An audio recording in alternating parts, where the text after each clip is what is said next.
Financial literacy लोगों में नहीं है। ये फाइनेंशियल लिटरेसी का मतलब सबसे पहले आप समझाओगे आप अपनी भाषा में। 95% Indians are either not literate financially or poorly literate financially. Finance तो सरकारी नौकरी वालों को तो पता ही नहीं होता। हम लोग मान के चलते हैं फाइनेंस का मतलब सीए का काम होता है, हमारा काम नहीं है वो। बड़े बड़े बिजनेसमैन अगर उनका धंधा डूबा है तो एक ही कारण से डूबा है, वो फाइनेंशियली लिटरेट नहीं।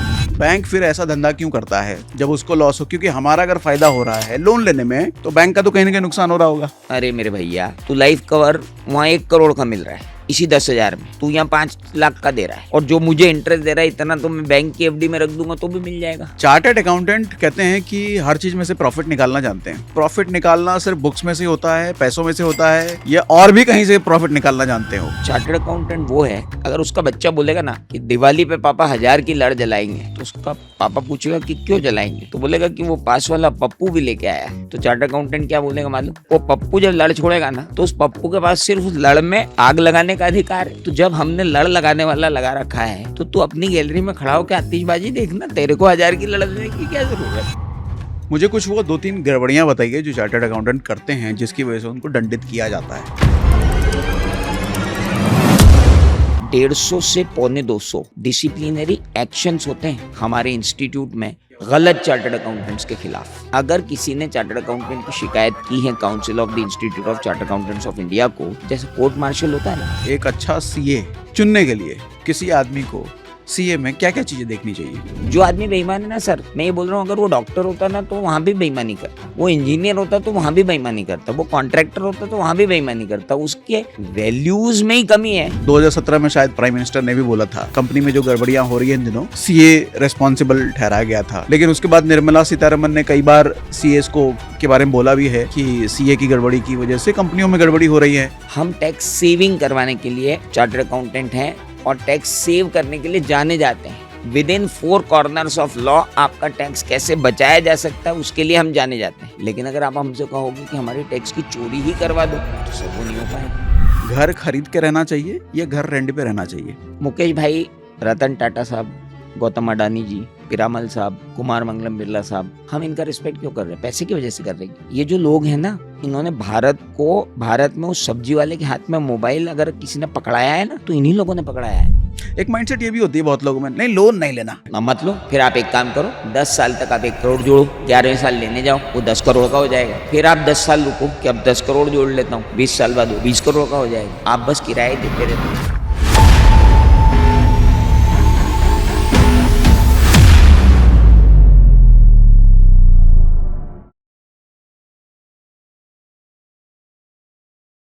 आज मैं एक ऐसे टीचर के साथ बैठा हूं जिनके साथ अगर कभी आपको आधे घंटे बैठने का मौका मिल जाए तो इनके हल्के फुल्के ज्ञान भी आपकी ज़िंदगी बदलने का दम रखते हैं। ये ऐसे में से हैं। इनफैक्ट इंदौर हो गया, एमपी हो गया, छत्तीसगढ़ हो गया, सन 2000 से लेकर 2014 तक जितने भी सीए इन एरिया से निकले होंगे और पूरे भारत में आज जहां भी जिस भी लेवल पर होंगे, टॉप कंपनीज के सीएफओ होंगे, वो इन्हीं के पढ़ाए हुए छात्र होंगे। मतलब ये इस तरह के आदमी हैं। और देश में मुझे लगता है शायद 5 लाख के आसपास सीए हैं इस वक्त, जिसमें से लगभग 12,000-13,000 सीए इनके पढ़ाए हुए हैं। तो मतलब सीए कम्युनिटी में इनका बड़ा नाम है, इनके बहुत तगड़ी फैन फॉलोइंग है। मैं एक बार इंदौर गया था इवेंट में, तो हमने देखा कि किस तरीके से बच्चे इनके फ़ैन हैं, इनके पैरों में गिरते हैं। तो आज मुझे मौका मिला है इनके साथ बैठने का, इनसे बहुत सारी बातें सीखने का। तो आज हम बात करेंगे इनसे थोड़ा पर्सनल फाइनेंस पर, सीए का थॉट क्या होता है, माइंडसेट क्या होता है, जरा ये समझने की कोशिश करेंगे। थोड़ा इनसे इनकी पर्सनल जर्नी भी जानेंगे। लेकिन आज वो सारी बातें इनसे हम सीखने की कोशिश करेंगे जो हर आदमी को आज सीखना ही चाहिए। तो हमारे साथ आज हैं असीम त्रिवेदी सर। तो असीम सर, एक बात बताइए, आपने चूंकि हज़ारों सीए प्रोड्यूस करे हैं, हज़ारों सीए आज पूरी दुनिया में, भारत में पता नहीं कितने बड़े बड़े पोस्ट पर, कितनी बड़ी बड़ी कंपनी के सीईओ सीएफओ आपके पढ़ाए हुए हैं। तो मुझे आपसे ये जानना है कि एक सीए के सोचने के तरीके में और एक नॉन सीए के सोचने के तरीके में क्या फ़र्क होता है? मतलब एक सीए पैसों को लेके, फाइनेंस को लेके कैसे सोचता है, और एक आम आदमी जो सीए नहीं है वो कैसे सोचता है? सागर भाई, ऐसा है कि मैं तो एक साइंस स्टूडेंट था। I was never had in my wildest dream कि मैं चार्टर्ड अकाउंटेंट बनूंगा। परिस्थितियों ने मुझे चार्टर्ड अकाउंटेंसी की तरफ धकेल दिया। I am science graduate, turned out as a chartered accountant. तो मैं जब चार्टर्ड अकाउंटेंट के ऑफिस में गया तो पहले ही दिन मुझे समझ में आ गया था कि एक चार्टर्ड अकाउंटेंट और एक नॉन चार्टर्ड अकाउंटेंट की सोच में कितना डिफरेंस है। मैं ऑफिस में बैठा था तो मेरे जो सीनियर थे उनके हाथ से कैलकुलेटर गिर गया। उस सिटीजन का कैलकुलेटर था, 250 रुपये का होगा। बॉस बाहर आए, बोले ये कैलकुलेटर किसने तोड़ा? साहब ये राम बाबू जी ने तोड़ा। क्या है राम बाबू, तुमने 500 रुपये का नुकसान कर दिया। राम बाबू बोलता है कैलकुलेटर तो 250 का था सर। बोले साले 250 का नया नहीं लाना पड़ेगा, 500 का नुकसान हुआ कि नहीं? ये सोच का जो डिफरेंस है, मतलब 250 का गया और 250 का नया आएगा। और अब बिना कैलकुलेटर के ऑफिस चल सकता है क्या? नहीं ना, तो 250 का लाना पड़ेगा। तो आपका नुकसान कितने का हुआ है? 500 का। ये आम आदमी कभी नहीं सोचेगा, ये आम आदमी कभी सोचेगा ही नहीं। वो 250 का ही गिनेगा, वो 250 का ही गिनेगा, मेरा 250 का नुकसान हुआ है। आपकी कार ठुक जाएगी और अगर कार यूजलेस हो जाएगी तो आप बोलोगे यार मेरा 2 लाख का नुकसान हो गया। चार्टर्ड अकाउंटेंट बोलेगा 5 का हो गया, 2 की तो गई, 3 की आएगी। और क्या डिफरेंसेस होते हैं सर? चार्टर्ड अकाउंटेंट का जो कोर्स है ना, वो 360 डिग्री आदमी को शेप करता है। आपने अभी केबीसी में कुमार मंगलम बिरला साहब को सुना था? मिस कर गया मैं। अरे सर, अमिताभ बच्चन साहब ने उनसे पूछा कि आपके बारे में बताइए कि चार्टर्ड अकाउंटेंसी का कोर्स आपने किया, बड़ा डिफिकल्ट होता है। उन्होंने कहा कि उनके फादर ने उनको कहा था कि तुमको मैं अपने ग्रुप की बागडोर तभी दूंगा जब तुम चार्टर्ड अकाउंटेंसी का कोर्स करोगे। आप सोच सकते हो कि एक बड़ा इंडस्ट्रियलिस्ट अपने बेटे को ये कह रहा है कि तू जब तक चार्टर्ड अकाउंटेंसी का सबसे डिफिकल्ट कोर्स जो है ये नहीं कर लेगा, तब तक मैं नहीं समझता कि तुम मेरे आदित्य बिरला ग्रुप को संभालने के लायक हो। अब आप वहां से सोच सकते हैं कि जब बिरला साहब ये बोलते हैं कि मेरे बच्चे को क्या होना चाहिए, सीए, तो ही वो, क्योंकि सीए का जो करिकुलम है it is one of the toughest curriculum in the world. Toughest means not in terms of, क्या होता है कि कुछ कोर्सेस ऐसे होते हैं, प्रोफेशनल कोर्सेस होते हैं, वो हॉरिजेंटल होते हैं। हमारा जो सीए का कोर्स है वो हॉरिजेंटली तो बड़ा है ही, वर्टिकली भी बहुत डेप्थ है। तो उसमें जो बंदा होता है उसमें बहुत अलग क्वालिटीज होती हैं। एक तो उसमें सिटिंग कैपेसिटी होती है। आप हाँ सर, आप उसको तशरीफ टिका के 10 घंटे बिठा लो, 12 घंटे बिठा लो, हिलेगा नहीं वो। बहुत रेयर होता है। हाँ, बिल्कुल नहीं हिलेगा, वो हिलेगा ही नहीं। आप उसको एक काम दे दो, वो पूरा काम करके देगा। ओनरशिप लेते हैं काम की। सबसे बड़ी क्वालिटी, अगर किसी व्यक्ति, मैंने आपको कोई काम दिया तो आप वो काम करेंगे और करने के बाद दे देंगे। चार्टर्ड अकाउंटेंट को आप काम दे के देखो, वो चार्टर्ड अकाउंटेंट काम को ओन करता है कि सही मेरा काम है और मैंने अगर आपको काम करके दे दिया है और आगे आपने वो काम किसी और को बढ़ा दिया है, और अगर उस काम में कोई गलती हो रही है ना, मुझे लगेगा मेरे बच्चे में कुछ खराबी हो रही है जो बच्चा मैंने आपको दिया है।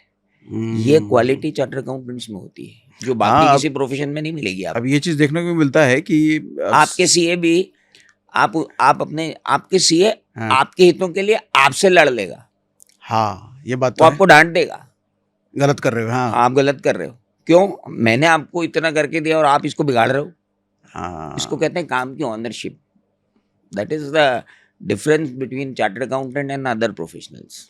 तो आदित्य बिरला साहब ने अपने बच्चे को सीए का कोर्स करने को जो कहा, इसके पीछे उनकी क्या मानसिकता रही होगी? देखिए, सीए के कोर्स की मानसिकता मैं बताता हूँ। आदित्य बिरला ग्रुप कोई एक आध कंपनी नहीं है, इट्स अ बिजनेस कॉन्ग्लोमरेट। बंदे को फॉरेक्स डीलिंग आनी चाहिए, बंदे को फाइनेंशियल मैनेजमेंट आना चाहिए, बंदे को कॉस्टिंग आनी चाहिए, बंदे को स्ट्रेटेजिक मैनेजमेंट आना चाहिए, बंदे को स्टैटिस्टिकल एनालिसिस आना चाहिए, बंदे को रेशियो एनालिसिस आना चाहिए, बंदे को फाइनेंशियल पकड़ होनी चाहिए, बंदे को बुक्स ऑफ अकाउंट्स के अंदर कुछ गड़बड़ तो नहीं चल रही ये समझ में आना चाहिए, बंदे को कोई बेवकूफ़ ना बनाए, इतनी स्ट्रिक्ट स्मार्टनेस उसमें होनी चाहिए। और ये सिर्फ तब मिलेंगे जब आप हैंड्स ऑन एक्सपीरियंस लेंगे। आदित्य विक्रम बिरला साहब अगर कुमार मंगलम बिरला साहब को अपनी फैक्ट्री में, कई बिजनेसमैन करते हैं कि अपने बच्चे को सबसे लोअर लेवल के डिपार्टमेंट में डाल देते हैं कि तुम वहाँ काम करो, तुम मेरे बेटे हो तो क्या हुआ, तुम वहाँ काम करो। भाई वो वहाँ काम कर रहा है, लेकिन आसपास के सराउंडिंग में जो लोग हैं उनको तो मालूम है ना कि वो कौन है, हम्म, उसको रियल टेस्ट का भी पता ही नहीं चलेगा। हम्म, कुमार मंगलम बिरला साहब जब आर्टिकलशिप करने जाएंगे, जो सीए का आर्टिकलशिप का करिकुलम का एक का हिस्सा है, और 3 साल की आर्टिकलशिप जब वो करेंगे और किसी इंडिपेंडेंट चार्टर अकाउंटेंट के अंडर में करेंगे जो एक प्रोफेशनल है, उसका आदित्य विक्रम बिरला कंपनी से कोई लेना देना नहीं है इन दैट केस। और आप जिन लोगों के आसपास काम कर रहे हो, they are not biased with your image, so that gives a 360 degree round up polish जो बंदे में होती है वो तो फिर वहीं मिलेगी। होप आदित्य विक्रम बिरला साहब ने यही सोचा होगा, मतलब मैं तो यही सोच सकता हूँ, क्योंकि हम तो सीए के कोर्स को बाहर से ऐसे ही देखते हैं। अच्छा, सीए के जितने भी सीए होते हैं, मैंने एक चीज़ देखा है कि वो फिनेंसेस के तो एक्सपर्ट होते ही हैं, लेकिन साथ में सेल्स की स्किल भी बड़ी तगड़ी होती है उनमें। सेल्स तो नहीं पढ़ाया जाता उनको, लेकिन सारे के सारे सेल्स में अच्छे होते हैं। सेल्स कहने का मतलब नेगोशिएशन, बार्गेनिंग, पैसे का लेन देन, ये सब में सारे ही माहिर होते हैं, मैं जितनों को जानता हूँ। ये कैसे होता है? सर ये मैं आपको बताऊं, ये इनडायरेक्ट टीचिंग है। हमको हमारे करिकुलम में जो सिलेबस में, आप क्या सोचते हैं हमको कोई ऐसा क्वेश्चन पढ़ के ऐसे क्वेश्चन लिख के पास हुए हैं क्या कि डायरेक्टली ये बताओ कि ये प्रिंसिपल क्या है, या आपको ये बताओ कि ये इसका कैलकुलेशन क्या होगा? ऐसा नहीं होता सर। 1.5 पेज का एक पूरा केस स्टडी उठा के दे देते हैं। ओके। चार्टर्ड अकाउंटेंसी का पेपर भी चार्टर्ड अकाउंटेंसी बनाते हैं, और वो चार्टर्ड अकाउंटेंट रियल वर्ल्ड की, जो उनके रियल वर्ल्ड की प्रॉब्लम्स होती हैं उनको वो नरेट करके और एक प्रॉब्लम में डाल देते हैं और हमको दे देते हैं कि बेटा आप सॉल्व करो। और ऐसे पिछले 60 साल के प्रॉब्लम्स के क्वेश्चन बैंक बने हुए हैं हमारे पास। ओके। अब आप सोचो, हम सारे क्वेश्चन बैंक्स लगाते हैं तो हम हर सिचुएशन को डील कर रहे हैं ना। वो बोलते हैं इसको बाय करना है कि रेंट करना है, इसको प्रॉब्लम पे जाओ, इस मशीन को बदलना है कि नहीं बदलना, ये डिसीजन लो। हमें डिसीजन डिसीजन डिसीजन डिसीजन, हर सब्जेक्ट में डिसीजन डिसीजन के इतने प्रॉब्लम्स कराए जाते हैं। टैक्सेशन के अंदर अब आपके जैसे किसी क्लाइंट का टैक्सेशन का जो आपके चार्टर अकाउंटेंट होंगे उन्होंने आपकी टैक्स प्रॉब्लम सॉल्व की होगी, वो उठा के हमारी एग्जाम में दे देंगे और बोलेंगे बताओ लिख के कि अब इसका क्या करना है। तो हम लोग इतने सारे प्रॉब्लम सॉल्व करने के बाद इतने माहिर हो जाते हैं ना कि हमसे वो इंस्टीट्यूट वही निगोशिएशन बढ़ा देता है कि बेटा बता डिसीजन लेके, तो हम डिसीजन ले लेके नेगोशिएटर हो जाते हैं। कुछ केस स्टडीज बताइए जो किसी कंपनी के, कुछ रियल एस्टेट, बिना नाम लिए, जो केस स्टडी आपने देखे होंगे बड़े कॉम्प्लेक्स थे, या कुछ लर्निंग मिली हो आपको, या सिखाया हो आपने उस केस स्टडी से। हाँ, बड़ी इंटरेस्टिंग केस स्टडी है, मैं आपको बताता हूँ। आप मार्केटिंग की बात कर रहे हो तो मैं आपको मार्केटिंग केस स्टडी बताता हूँ। एक क्लाइंट थे हमारे बॉस ने के पास, वो क्लाइंट आए और आके बोले कि यार बड़जात्या जी, महेंद्र बड़जात्या जी मेरे बॉस थे, बड़जात्या यार हमारे यहाँ प्रॉफिट का बड़ा लफड़ा हो रहा है। दिवाली पे सारे क्लाइंट्स गिफ्ट बांटते हैं, हमने भी गिफ्ट बांटे, सबकी सेल बढ़ गई, हमारी सेल नहीं बढ़ी। तो आप जरा बताओ हमारी सेल क्यों नहीं बढ़ी? गिफ्ट तो हमने सबसे महंगा वाला दिया। देखो वो एक्स कंपनी थी, उसने साबुनदानी बांटी, उसकी सेल बढ़ गई। एक थी उसने चाय छन्नी बांटी, उसकी सेल बढ़ गई, है ना। हमने फ्रायर दिया है तड़का लगाने का, वो जिसमें छोंक लगाते हैं, सबसे महंगा वाला, हमारी सेल क्यों नहीं बढ़ी? हम गए मार्केट में, हमको भेजा गया, हम लोगों को ऐसे टास्क दिए जाते हैं कि आप जाके रिटेलर से जाके पूछो कि भाई क्या प्रॉब्लम आई। तो मैं गया एज अ रिटेलर के पास, एक के पास, मैंने कहा भैया क्या हुआ, ये क्यों नहीं बिकी? बोले आपकी कंपनी में डिसीजन कौन लेता है? मैंने कहा सर मैं तो ऑडिटर हूँ, डिसीजन कोई और लेते हैं। बोले उनको जाके समझाओ कि उनके घर में जो बघार करने का बर्तन है वो कितने साल से टंगा हुआ है। बोले मेरी दादी के ज़माने से एक चल रहा है, वो छोंक लगाने का बर्तन कितनी देर काम आता है? 3 मिनट। उसके अंदर तेल डालो, छोंक लगाओ, करो और डाल दो और फिर टांग दो धो के। Fast moving consumable goods gift में दोगे तो लोग लेंगे। टंगे हुए बर्तन को जो 20 साल से आपके किचन में टंगा हुआ है उसको कौन खरीदेगा? अब ये इनसाइट मेरे को कहाँ से मिल रही है? फर्स्ट हैंड इनसाइट मिल रही है मेरे को मेरी ट्रेनिंग में। एक रिटेलर दे रहा है, आज तक वो बात मेरे पास दिमाग में है जो मुझे 1994 में मिली थी. After all these 32 years I am telling this to you, but it has been framed into my mind. आज के बाद मेरा क्लाइंट मुझसे कहेगा कि मैं दिवाली पे गिफ्ट क्या दूं, तो फर्स्ट राउंड एक्सपीरियंस है मेरे पास FMCG देना. कोई ऐसी चीज मत दे देना कि उसके घर में टंगी हुई हो. आप किसी को प्रेस दे के देख लो, तो रखी रहेगी. और आप उसको टूथपेस्ट दे के देख लो, वो टूथपेस्ट प्रेफर करेगा, प्रेस थोड़ी प्रेफर करेगा. ये एक्सपीरियंस आपको कहाँ से मिलेगा? ये कौन सिखा सकता है? कौन सा कॉलेज सिखा सकता है? Tell me. कहीं कोई नहीं, कोई यूनिवर्सिटी सिखा सकती है, नहीं, कोई कॉलेज सिखा सकता है? मेरे को तो उस रिटेलर ने सिखाया ना. मैं वो रिटेलर के पास कैसे पहुंचा, मेरे बॉस के पास काम आया. ये ब्यूटी है चार्टर्ड अकाउंटेंसी करियर की. कमाल है. आज मैं आपके तजुर्बे से बहुत कुछ सीखूंगा, क्योंकि आपका जो तजुर्बा है, हजारों बच्चों को ट्रेन करना, हजारों बच्चों को ट्रेन करने से पहले मुझे भी ट्रेन होना पड़ा. हाँ. और सबकी ट्रेनिंग एक सरी की होती है. Rigorous training. अब एक बात बताइए, ये फिनेंस की जो समझ सीए की होती है, जैसा आपने बताया कि इनका तो अलग ही पर्सपेक्टिव होता है हर चीज़ को देखने का. फिनेंशियल लिटरेसी हम कहते हैं कि लोगों में नहीं है, कॉलेज स्कूल में नहीं पढ़ाया जाता है. और फिनेंशियल लिटरेसी तो सीए तो पूरा पढ़ के आते हैं. ये फिनेंशियल लिटरेसी का मतलब सबसे पहले आप समझाओगे आप अपनी भाषा में, क्योंकि आप अपनी क्लासेस में बड़े ह्यूमरस होकर के पढ़ाते हो, तो आम आदमी के लिए थोड़ा समझाओ ये क्या होता है आपकी भाषा में. देखिए, ह्यूमरस होना मेरी मजबूरी है, क्योंकि जो ड्राई सब्जेक्ट में पढ़ाता हूँ, ऑडिटिंग, उसको मैं बिना ह्यूमरस हुए पढ़ा भी नहीं सकता. सो जाएंगे सब, बोरिंग है. हाँ, तो अब वो आदत में आ गया है. फाइनेंशियल लिटरेसी वर्ड जो है ना, ये इसको इंडिया ने अभी तक जाना ही नहीं है. और आप यकीन मानिए 95%, I am saying 95 means 95% Indians are either not literate financially और पुअरली लिटरेट फाइनेंशियली. बड़े बड़े बिजनेसमैन अगर उनका धंधा डूबा है तो एक ही कारण से डूबा है कि वो फाइनेंशियली लिटरेट नहीं है. फाइनेंशियल लिटरेसी क्या होती है वो मैंने आपको पहले एग्जांपल में बता दिया. कैलकुलेटर 500 रुपए का नुकसान करा के गया है, 250 का नहीं करा के गया है. वो फाइनेंशियल लिटरेसी है. आज फाइनेंशियल लिटरेसी क्यों जरूरी है? अच्छा, आपको हमने एडवर्टाइजमेंट के थ्रू ये तो बता दिया कि नमक में आयोडीन हो तो ही नमक लेना, म्यूचुअल फंड में क्या हो तो लेना, ये बताया किसी ने? एडवर्टाइजमेंट में नहीं बताया. बताया किसी ने? एडवर्टाइजमेंट नहीं बताया. बस म्यूचुअल फंड सही है. म्यूचुअल फंड सही है. कौन सा सही है? एक म्यूचुअल फंड जो 25 साल के लड़के के लिए सही है, क्या वही म्यूचुअल फंड 50 साल के बंदे के लिए भी सही है?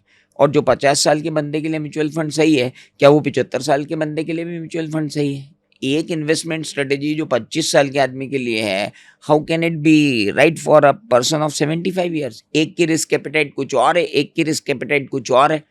अब ये रिस्क एपेटाइट क्या होता है 95% लोगों को मालूम है क्या? इंडिया में नहीं मालूम है. 5% मेरे जैसे, आपके जैसे इन्फ्लुएंसर्स है जो यूट्यूब पे आके लोगों को समझा रहे हैं, सुन लो, फिर भी नहीं सुन रहे हैं. फिर भी वो, आप बताइए, आप इंडिया के फाइनेंशियल डिसीजन की बात करते हैं, ये यहाँ जितने बैठे हुए हैं ना शूटिंग करने के लिए और ये सब लोग, आप मुझे बताइए, इन्होंने शेयर खरीदा तो कैसे खरीदा? तूने खरीदा तो मैंने खरीदा. सागर भाई आपने कौन सा शेयर लिया है? बोले मैंने ये वाला ले लिया. अरे ये कहाँ ले लिया? मैंने जो लिया वो लेना था. आप मेरे डिसीजन से अपना डिसीजन बदल दोगे, मैं आपके डिसीजन से अपना डिसीजन बदल दूंगा. हम कॉपी करेंगे. सागर भाई ने क्रिप्टो में कहा है, मैं भी क्रिप्टो में कमाऊंगा. सागर भाई कमा के कब के निकल गए, मैं गंवा के निकल रहा हूँ. या मैंने क्रिप्टो में जब लगाया तब मुझे लगाने नहीं था, निकलना था. आपने क्रिप्टो में जब लगाया जब आप इंटेलिजेंट थे, क्योंकि आप फाइनेंशियली लिटरेट थे. तो ऐसा थोड़ी होता है. आपको लिटरेसी तो लेनी पड़ेगी, आफ्टर ऑल आपका पैसा है. सो लिटरेसी इज मस्ट. कोई भी हमको इंश्योरेंस बेच जाता है, कुछ भी इंश्योरेंस बेच जाता है, कैसा भी इंश्योरेंस. हाँ, लोन बेच जाता है. हमें ये भी नहीं पता होता फिक्स रेट क्या है, हमें ये भी नहीं पता होता फ्लोटिंग रेट क्या है, हमें ये भी नहीं पता होता कि ईएमआई मंथ के पहले अगर हमने फर्स्ट ईएमआई हमने सबसे पहले दे दी तो हमको कितना लंबा कंपाउंडिंग का इम्पैक्ट आएगा. हमको कुछ भी तो नहीं पता है. हमको तो सिर्फ सिंपल इंटरेस्ट आता है, हमको तो क्यूमुलेटिव इंटरेस्ट भी नहीं आता, हमको तो कंपाउंडिंग भी नहीं आती है, हमें तो ये भी नहीं पता कि हमारी तिजोरी में पड़ा हुआ पैसा जो है वो 7-8% से डेप्रिशिएट हो रहा है रोज। हमें मनी की टाइम वैल्यू ही नहीं मालूम है। और ये कंसेप्ट हमारे मिडिल से चालू हो जाना चाहिए, प्राइमरी से चालू होना चाहिए। आप प्राइमरी में उसको सिंपल इंटरेस्ट सिखा दो, 8 तक आप उसको क्यूमुलेटिव इंटरेस्ट सिखा दो जो आप सिखाते थे। लेकिन कृपा करके अब टाइम वैल्यू ऑफ मनी भी सिखा दो, डिस्काउंटिंग भी सिखा दो। कल मिलने वाला 1 रुपया आज मिलने वाले 1 रुपये से कम है ये तो बता दो। 100 रुपये आपको कल मिलने वाले हैं और 100 रुपये आपको आज मिलने वाले हैं, तो कौन से 100 रुपये ज्यादा अच्छे हुए? आज के 100 रुपये, क्योंकि कल तो तेल भी 100 रुपये में उतना नहीं मिलेगा जितना आज मिल रहा है। तो ये तो सिखाना पड़ेगा ना। औरतें अपनी तिजोरी में भर के बैठी हुई हैं पैसे, क्या करेंगी? मेरे घर वाली भी बैठी हुई होगी। हाँ वो बताया आपने, क्या वो बात बताइए। नहीं, वो नहीं मानेंगे। उनका एक, अब मैं कह रहा हूँ आप घर की तिजोरी में क्यों पैसे लेके बैठे हो? बोले भाई साहब इमरजेंसी आ गई। तो क्या इमरजेंसी आएगी? मेडिकल आएगी, मेडिकल इंश्योरेंस है। नहीं कोई लिक्विडिटी की प्रॉब्लम है, हमारा कोई संबंध तय हो गया एकदम से और हमको शादी करना पड़ी, तो म्यूचुअल फंड 2 दिन के अंदर आपके अकाउंट में वापस आ जाता है। लिक्विडिटी तो वहीं की वहीं है। शेयर आप बेच सकते हो, एफडी आप तोड़वा सकते हो, ऑनलाइन ही, अब तो बैंक में भी नहीं जाना है, अप्लाई करना रिडीम हो जाएगी। फिर भी हम अपनी मानसिकता से बाहर क्यों नहीं आ रहे? One has to be. अगर जरूरत पड़ गई, अगर जरूरत पड़ गई तो अगर जरूरत पड़ गई तो उसके लिए क्या करोगे आप? उसको डेप्रिशिएट होने दोगे।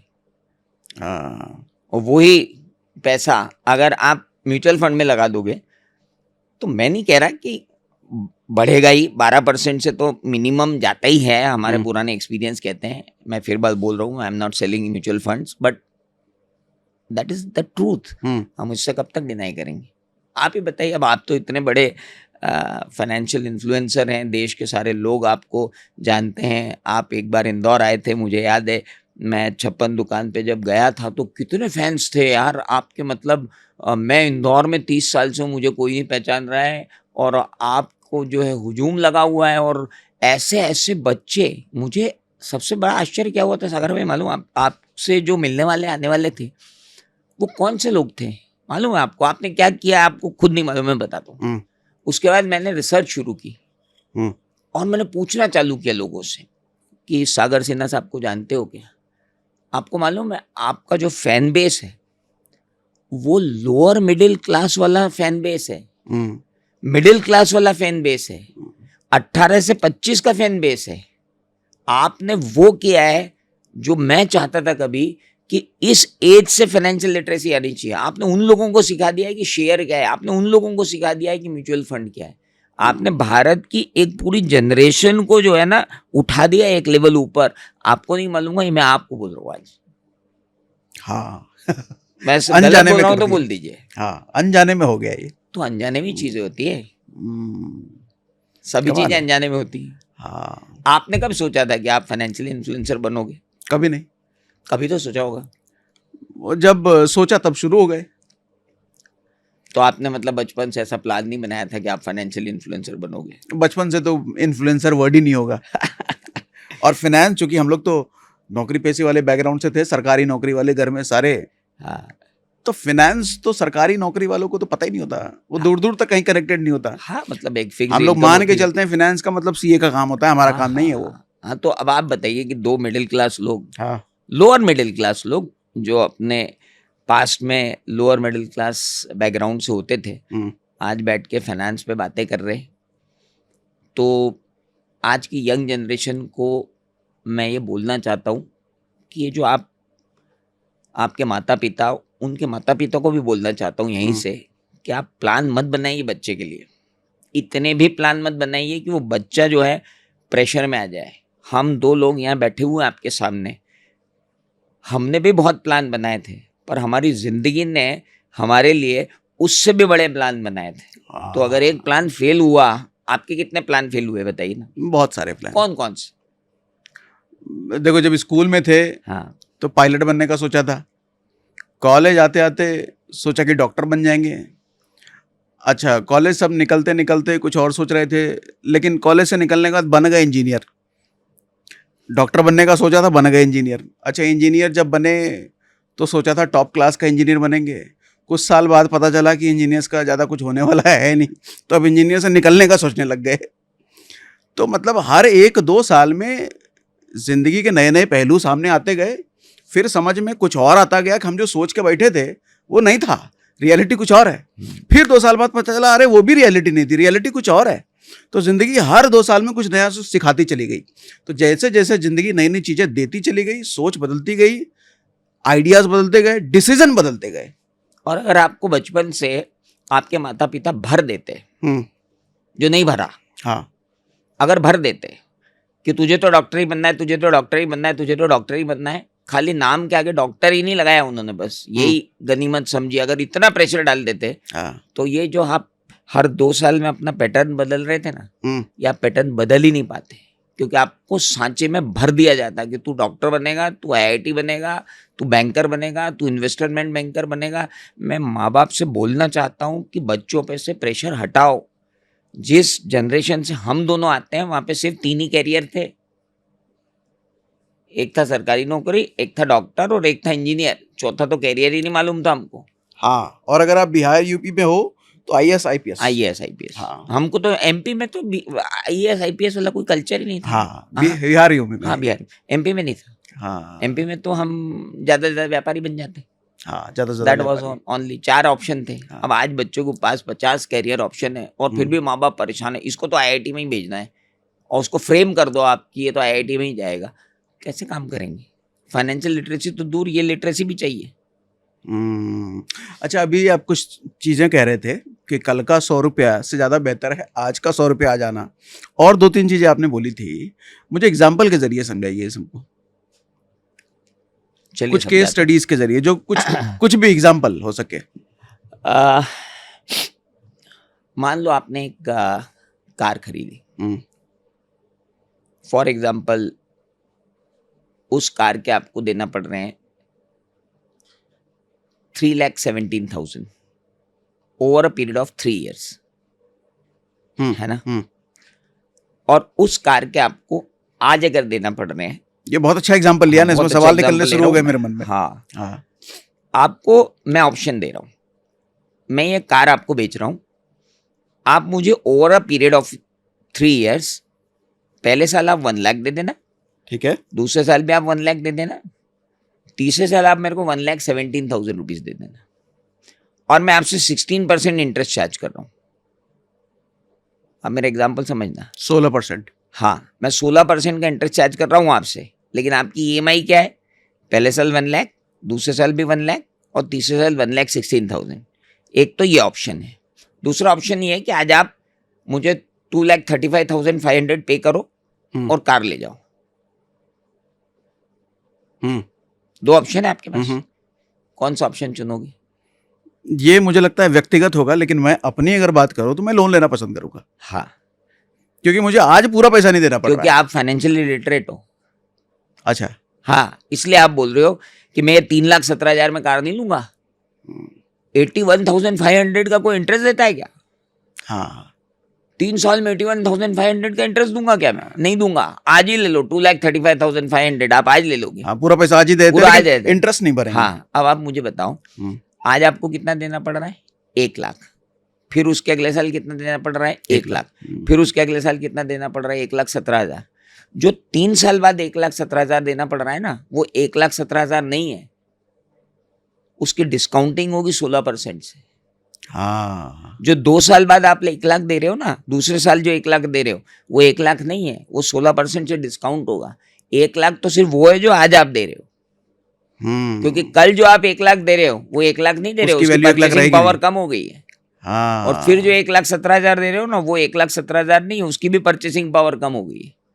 आप एग्जैक्टली 2,35,500 ही दे रहे हो, जो 3 साल में दे रहे हो डिस्काउंटिंग करके। तो अब आप समझो, मैंने 1 लाख रुपए दिए, मेरे पास 2,17,000 अभी भी बचे हुए, वो 2,17,000 की म्यूचुअल फंड खरीद लेता हूँ आपके बताए हुए। हाँ, उसकी परचेजिंग पावर घटेगी नहीं, वो बढ़ेगी म्यूचुअल फंड में, वो 12% से बढ़ेगी। हाँ, या 16% से कम हो रही थी। ये कोई समझ ही नहीं रहा है दुनिया में। तो आपके हिसाब से कोई अगर कार लेता है तो सभी को क्या कार लोन से ही लेना चाहिए, जिसके पास पैसा है पूरा देके ले ले? अगर लोन का इंटरेस्ट जो जितना लग रहा है हम्म, वो 8% लग रहा है, 9% लग रहा है, 10% लग रहा है, हम्म, और तुम जो पैसा अभी रोक रहे हो उसको खर्च नहीं करोगे, उसको म्यूचुअल फंड में लगा दोगे, इक्विटी में लगा दोगे, क्रिप्टो में लगा दोगे, इन्वेस्टमेंट ऑप्शन में लगा दोगे, जहां पे वो लोन के इंटरेस्ट से ज्यादा कमा लेगा, तो लगा दो, लोन ले लो। लोन लेना फिर बेटर है। अरे बिल्कुल लोन लेना ही चाहिए। एक माइंडसेट ये भी होती है बहुत लोगों में, नहीं लोन नहीं लेना, कुछ भी कर लो लोन नहीं लेना, लोन बहुत बुरी चीज है। मत लो। फिर आप एक काम करो, हम्म। आज घर कितने का मिल रहा है आपको दिल्ली में? दिल्ली करोड़ तो बाप रे, मिनिमम। 1 करोड़ बहुत मिनिमम। नॉर्मल सा घर है, 1 करोड़ में तो आता ही है। आपके पास 1 करोड़ है हम्म, तो आप ले लो, हम्म, नहीं तो आप एक काम करो, 10 साल तक आप 1 करोड़ जोड़ो, 11वें साल लेने जाओ, वो 10 करोड़ का हो 10 जाएगा। करोड़ का हो जाएगा वो। फिर आप 10 साल रुको हम्म, कि अब 10 करोड़ जोड़ लेता हूँ, हम्म, 20 साल बाद वो 20 करोड़ का हो जाएगा। हम्म। आप बस किराए देते रहना, नहीं हो पाएगा वो। आप बहुत लॉजिकल बात बोली है आपने। बहुत क्लियर बोल रहा हूँ मैं। आप हाँ, आपने लोन लिया ना, लोन बढ़ रहा है कि प्रॉपर्टी की वैल्यू बढ़ रही है? प्रॉपर्टी की वैल्यू बढ़ रही है। जब प्रॉपर्टी की वैल्यू बढ़ रही है लोन तो फिक्स है, तो उतना ही लोन तो है। फिक्स है ना। हाँ। लोन की लायबिलिटी 1.5 करोड़ है, हम्म, आपने 1.5 करोड़ का लोन लिया और 2 करोड़ का घर खरीद लिया, हम्म, ये तो 1.5 करोड़ से कम ही होता जाएगा ना। ट्रू। लोन है ना, ये तो कम होगा ना। प्रॉपर्टी तो 2.5 करोड़ से 5 करोड़, 5 करोड़ से 8 करोड़, 8 करोड़ से 10 करोड़ हो जानी है। तो काहे टेंशन ले रहे हो? जब तक लोन चुका सकते हो चुकाओ ना यार, प्रॉपर्टी खड़ी करो, जिस दिन मुसीबत आए घर बेच देना, लोन तो चुकी जाएगा, छोटा घर भी आ जाएगा। कुछ पॉडकास्ट में मैंने सुने कुछ लोगों को बोलते हुए, मुझे उस टाइम ही हंसी आई। मैं बिल्कुल आपसे एग्री करता हूँ और आपके साथ ही मेरी सोच भी वैसी है। लेकिन लोन तभी लेना जब आप अपनी मंथली इनकम का 30% के बराबर की ईएमआई चुका सको, उससे ज्यादा नहीं। हाँ, कुछ लोग कहते हैं कि पहले पैसा जोड़ लो फिर घर लेना। अरे आपने सर, उनको आंसर दे दिया कि पैसा जोड़ते जोड़ते घर का भाव बढ़ जाएगा। पैसा जोड़ते जोड़ते सबका भाव बढ़ जाएगा, घर का क्या, ज्वेलरी का भी बढ़ जाएगा। बीबी पहनेगी ना ज्वेलरी, घर का उद्घाटन करेगी हाँ, तब वो भी लानी पड़ेगी, वो भी महंगी हो जाएगी। अभी दिला दो उसको। हाँ। तो एक बात बताइए, यहाँ पे सवाल ये आता है कि बैंक फिर ऐसा धंधा क्यों करता है जब उसको लॉस हो? क्योंकि हमारा अगर फायदा हो रहा है लोन लेने में, तो बैंक का तो कहीं ना कहीं नुकसान हो रहा होगा। बैंक ऐसा सौदा क्यों करता है? लेट्स सपोज हम होम लोन की बात करें, होम लोन 20 साल के लिए हम लेते हैं।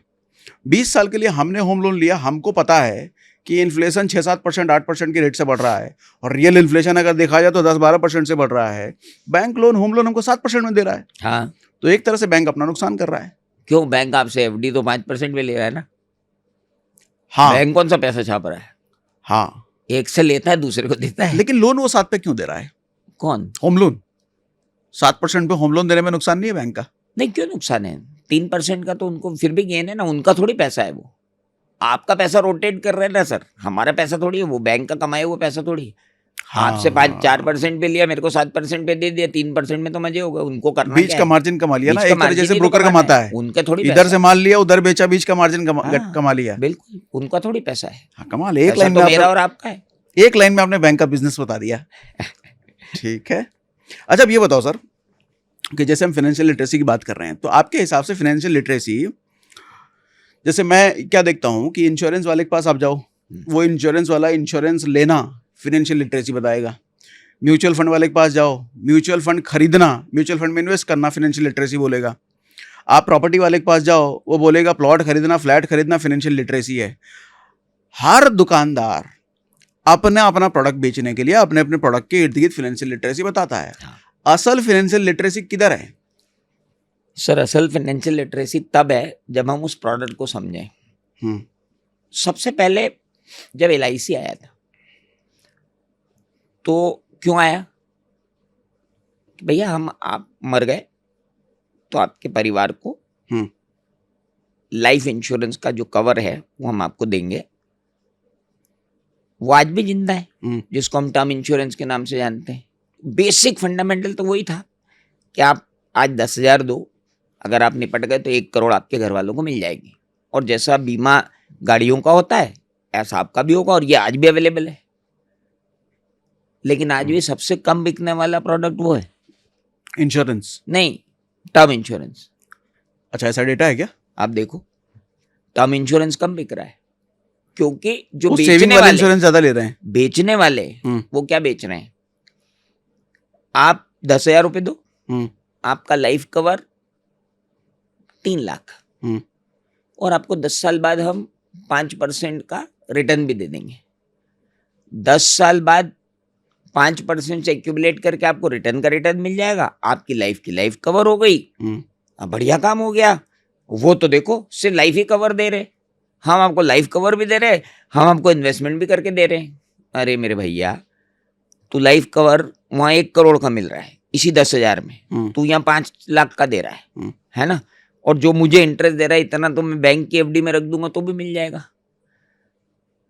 तो मैं क्यों ऐसे प्रोडक्ट खरीद रहा हूं? क्योंकि ऐसे प्रोडक्ट मुझे बेचे जा रहे हैं, और बेचे क्या जा रहे हैं? चेपे जा रहे हैं। काउंटर क्वेश्चन आदमी इसलिए नहीं करता है कि वो समझ है नहीं। अरे सर, उसको तो 2 फायदे गिना दिए ना। उसको हाँ। बोला तुम्हारा तो सिर्फ इंश्योरेंस हो रहा था, अभी देखो मनी बैक, तुमको इतने साल बाद इतने, इतने साल बाद इतने, इतने साल बाद इतने। भाई वो इतने साल बाद इतने तो कहीं भी मिल जाते। इंश्योरेंस मतलब प्योर इंश्योरेंस। इंश्योरेंस में अगर आप मेरे से बोलोगे कि आप क्या पसंद करोगे, तो मैं इंश्योरेंस में सिर्फ इंश्योरेंस पसंद करूंगा। इंश्योरेंस का काम इन्वेस्टमेंट नहीं है, इन्वेस्टमेंट का काम इंश्योरेंस नहीं है, बात खत्म होगी। और दोनों जब एक साथ मिल जाते हैं और तो दोनों कंपनी एक साथ कमाती है, मिलते आप हैं, नहीं। तो कोई मतलब नहीं है, वो सारे कमा रहे हैं हमें छोड़ के। मतलब मैं फ्रेंकली बोल सकता हूँ, आप ठीक है। इससे ज्यादा तो अच्छा पोस्ट ऑफिस में रख दो, गवर्नमेंट की स्कीम में रख दो, पीपीएफ में रख दो, कहीं भी रख दो, कीप इट। ठीक, तो एक बात बताओ असीम सर, चार्टर्ड अकाउंटेंट कहते हैं कि हर चीज में से प्रॉफिट निकालना जानते हैं। हाँ, तो चार्टर्ड अकाउंटेंट का एटीट्यूड क्या प्रॉफिट निकालना सिर्फ बुक्स में से होता है, पैसों में से होता है, या और भी कहीं से प्रॉफिट निकालना जानते हो? नहीं, चार्टर्ड अकाउंटेंट बहुत अलग टाइप की कॉम है भाई साहब। मतलब पहले तो मैं ह्यूमरस बात कर देता हूँ आपको कि चार्टर्ड अकाउंटेंट वो है अगर उसका बच्चा बोलेगा ना कि दिवाली पे पापा 1000 की लड़ जलाएंगे, तो उसका पापा पूछेगा कि क्यों जलाएंगे, तो बोलेगा कि वो पास वाला पप्पू भी लेके आया है 1000 की लड़, तो मेरे को भी लाना है। तो चार्टर्ड अकाउंटेंट क्या बोलेगा मालूम? क्या? वो पप्पू जब लड़ छोड़ेगा ना, तो उस पप्पू के पास सिर्फ उस लड़ में आग लगाने का अधिकार है, धमाके सुनने का अधिकार तो हमको भी है। तो जब हमने लड़ लगाने वाला लगा रखा है, उसको जलाने वाला लगा रखा है, तो तू अपनी गैलरी में खड़ा होकर आतिशबाजी देखना, तेरे को 1000 की लड़ देने की क्या जरूरत है? ये एटीट्यूड है हमारा। यानी कहना चाहिए कि ये तो एक बात थी, पर इम्पोर्टेंट क्या है मैं आपको बताऊं। हम लोग चूंकि 360 डिग्री बिजनेस को समझते हैं और उस बिजनेस की बारीकियों को समझते हैं, तो हमारा कुछ एटीट्यूड इस तरीके का हो जाता है कि हम हर कहीं से बचत करते हैं फॉर एवरीथिंग। अगर मेरे पास कोई ऑप्शन होगा तो मैं आपको ज़रूर बताऊंगा कि भाई इसको आप कंट्रोल कर लो, उसको हम कॉस्ट कंट्रोल कहते हैं, कॉस्ट रिडक्शन कहते हैं, बहुत सारे फंडामेंटल हमारे पास। हम लगभग हर जगह ही बचत करते हैं। अभी मैं आपको बताऊं तो हम पहले चार्टर्ड अकाउंटेंट्स के बारे में बोला जाता था कि ये बहुत कम बोलते हैं, these are man of few words. Sir, हम मैन ऑफ फ्यू वर्ड्स नहीं है, हम वहाँ भी समय बचा लेते हैं। 1 मिनट की बात होगी ना, तो हम उसको 45 सेकंड में ख़त्म कर सकते हैं, हम में उतना कौशल है। आपको मैं बताऊं, अभी हमारे जो न्यूली इलेक्टेड प्रेसिडेंट हैं from south, he is Prasanna Kumar D. So आप कभी उनकी स्पीच सुनिएगा, आप और मैं जो बात 2 घंटे में बोलेंगे ना, वो बंदा 45 मिनट में बोल के निकल जाएगा, और सारे पॉइंट्स कवर करते हुए। There are many chartered accountants in our profession who are men of few words, but when they start speaking ना, they are, जो सामने वाला बंदा है ना, स्पीचलेस हो जाता है। आपने तो आपके दिल्ली के गिरीश आहूजा साहब को सुनो आप टैक्स पे, क्या बोलते हैं सर। आप साउथ से लेट पद्मश्री टी मनोहरन को सुनो, आप उनकी स्पीच सुनो, आपको पता चलेगा कि वो बहुत कम चीज शब्दों में बहुत सारी बातें कर जाते हैं। आप अमरजीत चोपड़ा साहब को सुनो, आपको ऐसा लगेगा कि यार ये क्या फ्लॉलेस बोलते हैं। तो ये एक मिथ है जो लोगों ने क्रिएट कर दिया है। मुझे ऐसा कभी नहीं लगा कि चार्टर्ड अकाउंटेंट्स कम्युनिकेशन स्किल में कहीं कम गिरते हैं। हम तो वहाँ भी बचा जाते हैं। वो धीरू भाई अंबानी कम की समय मूवी में। का डायलॉग था ना कि तुमने मुझे 5 मिनट दिए थे ना, घड़ी देख लो, अभी 15 सेकंड बचे, मैं यहाँ भी बचा जाता हूँ। हाँ, वो गुरु मूवी। एटीट्यूड है सर, वो एटीट्यूड आपको मिलेगा चार्टर्ड अकाउंटेंट्स में। मतलब चार्टेड अकाउंटेंट सिर्फ प्रॉफिट नहीं बचाते, हाँ, समय भी सब बचा लेते बचाते, हैं। सब कुछ, समय भी बचा देंगे आपका। आप कोई भी सेवा करने का अवसर दो, वो आपका समय बचा देगा। हाँ। हाँ, पर आपके पास समय का उपयोग करने का समय हम्म। होना चाहिए। अच्छा, एक बात बताइए, जैसे देश की इकोनॉमी का आधार अगर देखा जाए तो चार्टर्ड अकाउंटेंट है, क्योंकि एक आम आदमी हो या बिजनेसमैन हो, हर किसी का बैलेंस शीट, जीएसटी भरना, इनकम टैक्स भरना, ये सब सीए ही करते हैं। और सीए चूंकि देश की इकोनॉमी का स्तंभ हम बोल रहे हैं, लेकिन 2017 में शायद प्राइम मिनिस्टर ने भी बोला था कि कंपनी में जो गड़बड़ियां हो रही हैं इन दिनों, सीए रेस्पॉन्सिबल ठहराया गया था। लेकिन उसके बाद निर्मला सीतारमन ने कई बार सीएस को के बारे में बोला भी है कि सीए की गड़बड़ी की वजह से कंपनियों में गड़बड़ी हो रही है। और हमने कुछ न्यूज़ ये भी आई थी, कुछ सीएस जेल भी गए थे गलत फाइलिंग या गलत जीएसटी की वजह से। तो एक बात बताओ, एक तरफ हम कह रहे हैं इकोनॉमी का स्तंभ, और दूसरी तरफ अगर वो लोग ऐसा कह रहे हैं, तो पहले तो ये बताइए इस बात में सच्चाई कितनी है, और अगर है भी, ये क्यों है ऐसा? देखिए सर भाई, बहुत सिंपल बात है ये। आप अगर स्कूल में मस्ती करेंगे तो आपको डांट पड़ेगी। तो क्या सबको डांट पड़ेगी? नहीं, जो मस्ती करेगा उसको डांट पड़ेगी। किसी दिन ज्यादा मस्ती कर दी तो प्रिंसिपल के पास जाएंगे, प्रिंसिपल आके डांटेंगे कि बहुत मस्ती हो रही कॉलेज, बहुत मस्ती हो रही स्कूल में। तो आप फाइनेंस मिनिस्टर को क्या समझते हैं या प्राइम मिनिस्टर को क्या समझते हैं? वो हमारे कौन है? मैं आपको बताऊं, the institute of chartered accountants of India is incorporated by a statute, and ministry of corporate affairs जो है उसके अंडर में हम आते हैं। तो हम मिनिस्ट्री का एक हिस्सा हैं। तो अगर हम में से कुछ लोगों ने कुछ शरारतें की थी तो उन्हें डांटने का अधिकार है, लेकिन ऐसा नहीं है कि हमें डांटा जाता है। हमें तो पार्टनर्स इन नेशन बिल्डिंग भी कहा है। हमारे पूर्व राष्ट्रपति जो थे आदरणीय आजाद साहब, अबुल कलाम, उन्होंने बिल्कुल कहा कि हम तो पार्टनर्स इन नेशन बिल्डिंग। तो ये भी खिताब हमारे पास है। तो ठीक है ना, हर प्रोफेशन में, कौन सा प्रोफेशन ऐसा है जहां पर कुछ गलत लोग नहीं होते? ओके। डॉक्टरी प्रोफेशन में भी कई बार हम देखते हैं कि गलत लोग आ जाते हैं। तो हर प्रोफेशन में थोड़े बहुत गलत लोग होते हैं। उन थोड़े बहुत गलत लोगों के लिए आप पूरे प्रोफेशन को तो गलत नहीं कह सकते। और उसका एजेंडा क्या होता है? अगर वो गलती करी भी जा रही है तो एजेंडा क्या है? क्यों? सर, अगर गलती की है तो मैं आपके सामने मेरे इंस्टीट्यूट के फैक्ट रखता हूं, लेकिन फिर मैं आपके ऊपर एक जिम्मेदारी देता हूं कि आप दूसरी काउंसिल के डिसिप्लिनरी डिसीजन भी निकालिएगा। मैं आपको अपनी काउंसिल के डिसीजन के बारे में बता सकता हूं, क्योंकि मैं काफ़ी समय तक एथिकल स्टैंडर्ड बोर्ड का इनवाइटी रहा हूं। एथिकल स्टैंडर्ड बोर्ड के लिए मैंने बहुत काम किया है। बहुत नज़दीकी से मैंने एथिकली कमेटी की जो प्रक्रिया है उसको देखा है। अमूमन 150 से 250 डिसिप्लिनरी एक्शंस होते हैं हमारे इंस्टीट्यूट में। ये क्या होता है? गलत चार्टर्ड अकाउंटेंट्स के खिलाफ। अगर किसी ने चार्टर्ड अकाउंटेंट की शिकायत की है council of the institute of chartered accountants of India को, तो काउंसिल जैसे कोर्ट मार्शल होता है ना, ऐसा हमारे यहाँ पे भी पूरा डिसिप्लिनरी मैकेनिज्म है और बड़ा इंडिपेंडेंट है। और उस डिसिप्लिनरी अथॉरिटी जो है ना, उसमें गवर्नमेंट के नॉमिनीज भी आके बैठते हैं। और आप एथिकल स्टैंडर्ड बोर्ड की साइट पर जाकर देखिए, आपको चार्टर्ड अकाउंटेंट्स के खिलाफ लिए गए निर्णय और चार्टर्ड अकाउंटेंट्स को दिए गए दंड और चार्टर्ड अकाउंटेंट्स को चार्टर्ड अकाउंटेंट को निलंबित कर दिया गया है कि मेंबरशिप से आपको निकाला जाता है परमानेंटली। आप केसेस तो देखिए, हर साल के केसेस देखिए। हमारी इंस्टीट्यूट जितना डिसिप्लिन तरीके से चार्टर्ड अकाउंटेंट्स को बाहर कर देती है, गलत चार्टर्ड अकाउंटेंट्स को, उतना तो मुझे नहीं लगता कि देश की कोई अदर काउंसिल ऐसे एक्शन लेती होगी। मैं किसी काउंसिल का नाम नहीं लूंगा, लेकिन अब आपकी जिम्मेदारी है कि आप दूसरी प्रोफेशनल काउंसिल्स में जाइए, वहां पता लगाइए कि क्या इस तरह के एक्शंस होते हैं? उन्होंने जब से वो बने हैं तब तब से अपने कितने मेंबर को दंडित किया है, निकाल दिया है।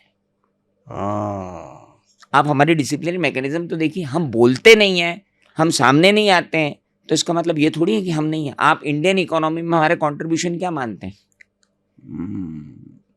आपकी बात से मुझे एक मूवी याद आ गई, अमेजोन पर है, जमुना पार। हाँ, तो 2 पार्ट है, दोनों बहुत अच्छा लगा मुझे। उसमें सीए पर लिए गए एक्शंस के बारे में दिखाया गया है।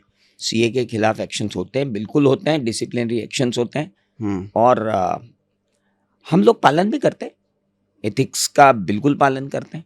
आप देखिए, हर प्रोफेशन में हर तरीके के लोग होते हैं। अब उनका तो आप कुछ कर ही नहीं सकते, सिर्फ एक्शन ही ले सकते हैं आप उनके अगेंस्ट में। लेकिन मैं अगर आपको इंडियन इकोनॉमी की बात करूं तो हमारा कंट्रीब्यूशन आप गिनिए, क्या जीएसटी के रिटर्न और जीएसटी का क्वार्टरली पेमेंट हो जाए सिर्फ इस डर से कि गवर्नमेंट हमसे इंटरेस्ट चार्ज कर लेगी? अरे हम भारतीय हैं, हम अपनी ईएमआई टाइम पे ना दें? अरे लगाता है पेनल्टी तो लगा ले, क्या होगा, पेनल्टी लगाएगा, लगा ले। हम उस मानसिकता में, आप बताइए, जीएसटी का कलेक्शन हर क्वार्टरली बढ़ता जा रहा है, तो हम चार्टर्ड अकाउंटेंसी तो पीछे पड़ रहे हैं क्लाइंट को। हम सोते नहीं है सर।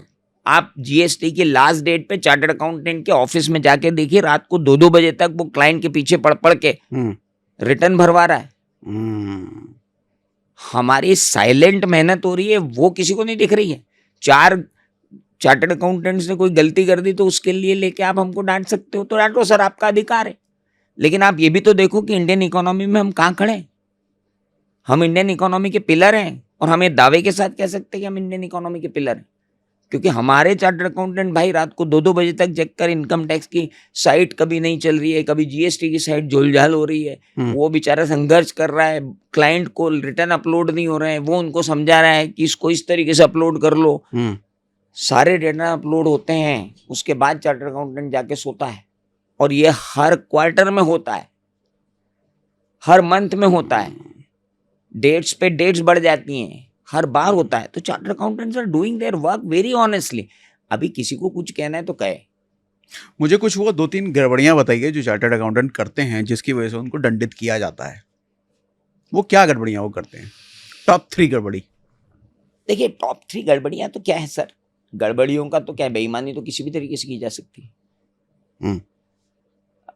एक बेईमानी ये हो सकती है कि मैंने बैलेंस शीट गलत थी, उसको मैंने सही ठहरा दिया, जो सत्यम के केस में हुआ। एक गड़बड़ी ये हो सकती है कि जीएसटी की क्रेडिट, व्यापारी ने बोला कि यार चार्टर्ड अकाउंटेंट भाई हमको क्रेडिट दिलवाओ, चार्टर्ड अकाउंटेंट कह रहा है नहीं ये गलत है, बोला नहीं हमारे पास अवेलेबल है, ये सारी चीज़ें ये भी अवेलेबल है, हम आपको भी अच्छे से ग्रेटिफाई कर देंगे। अब कोई लालच में आ गया और अगर उसने कोई हेरफेर कर दी तो वो जीएसटी के कार्टेल में कहीं कोई पकड़ा गया तो पकड़ा गया। तो अब बेईमानी तो किसी भी स्तर पे हो सकती है। अब ये तो व्यक्तिगत है, वो अगर जो आदमी बेईमान है ना सर, मैं ये बोल रहा हूँ, अगर वो डॉक्टर होता ना तो वहां भी बेईमानी करता, वो इंजीनियर होता तो वहां भी बेईमानी करता, वो कॉन्ट्रैक्टर होता तो वहां भी बेईमानी करता। उसके वैल्यूज में ही कमी है, तो फिर अब उसमें चार्टर्ड अकाउंटेंसी प्रोफेशन को दंडित करने की क्या जरूरत है? वो तो ठीक है, अब वो बदकिस्मती से वो हमारे प्रोफेशन के हिस्से में आया था, वो किसी और प्रोफेशन में होता तो वहां बेईमानी करता। अच्छा, एक बात बताइए असीम सर, एक अच्छा सीए चुनने के लिए किसी आदमी को सीए में क्या क्या चीजें देखनी चाहिए? ये हर आम आदमी के लिए सवाल हो गया। सर मैं तो मेरे प्रोफेशनल भाइयों में कोई डिस्क्रिमिनेशन नहीं करूँगा। मैं तो ये कहूँगा कि 95% चार्टर्ड अकाउंटेंट्स तो केपेबल ही हैं। मतलब हमारी जो एग्ज़ाम होती है ना सर, वो इतनी टफ होती है कि अगर 100 बच्चे एंटर हुए ना, तो आखिरी में जाके 12-13 बच्चे चार्टर्ड अकाउंटेंट बनेंगे।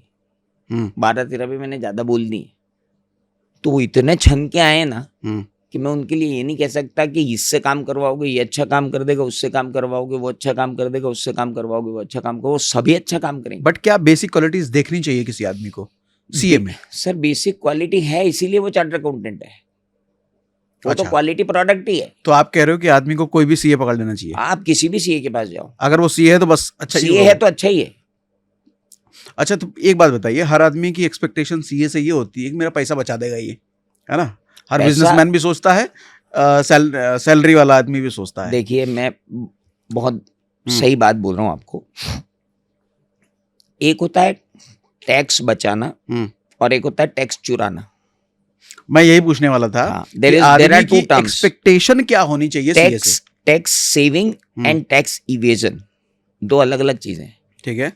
हम टैक्स सेविंग करवाने के लिए चार्टर्ड अकाउंटेंट हैं और टैक्स सेव करने के लिए जाने जाते हैं। With in 4 corners of law आपका टैक्स कैसे बचाया जा सकता है उसके लिए हम जाने जाते हैं। लेकिन अगर आप हमसे कहोगे कि हमारी टैक्स की चोरी ही करवा दो तो सर वो नहीं हो पाएगा। और डिमांड यही की जाती है कि हमारी टैक्स की चोरी करवा दो। अब मेरे पास आकर कोई बोलेगा कि मैंने 1 करोड़ कमाए सर, ये 1 करोड़ पे टैक्स नहीं लगना चाहिए, अब आप बताओ कि क्या करना है, तो फिर मैं तो नहीं कुछ कर पाऊंगा।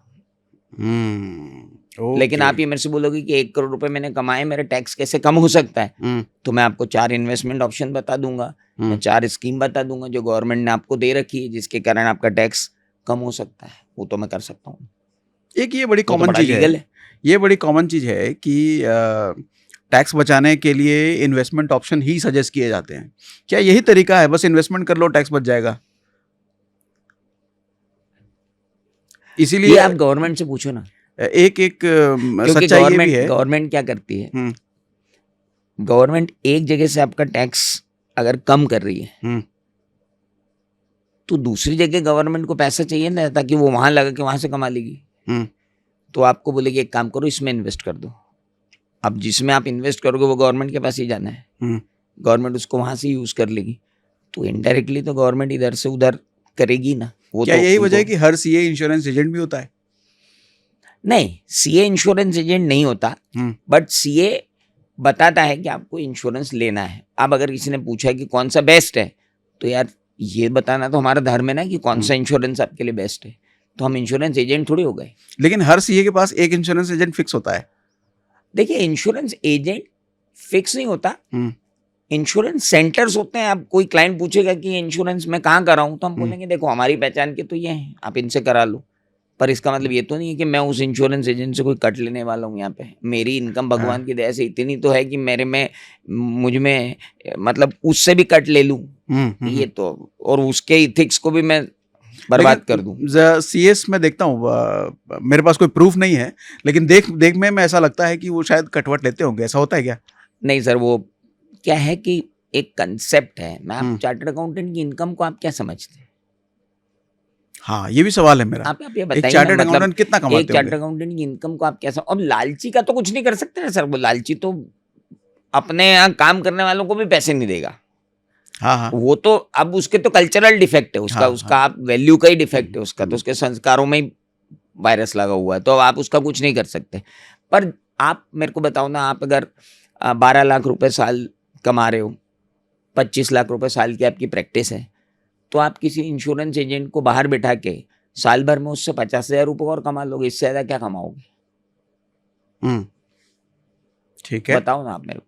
क्या करूंगा मैं उनसे 50,000 लेके, जब भगवान ने मेरे को 25 लाख कमाने के लिए दिमाग दिया है, तो मैं क्यों जाऊंगा इतनी छोटी मोटी सारी चीजों के लिए? मैं तो छोड़ सकता हूँ। ठीक है।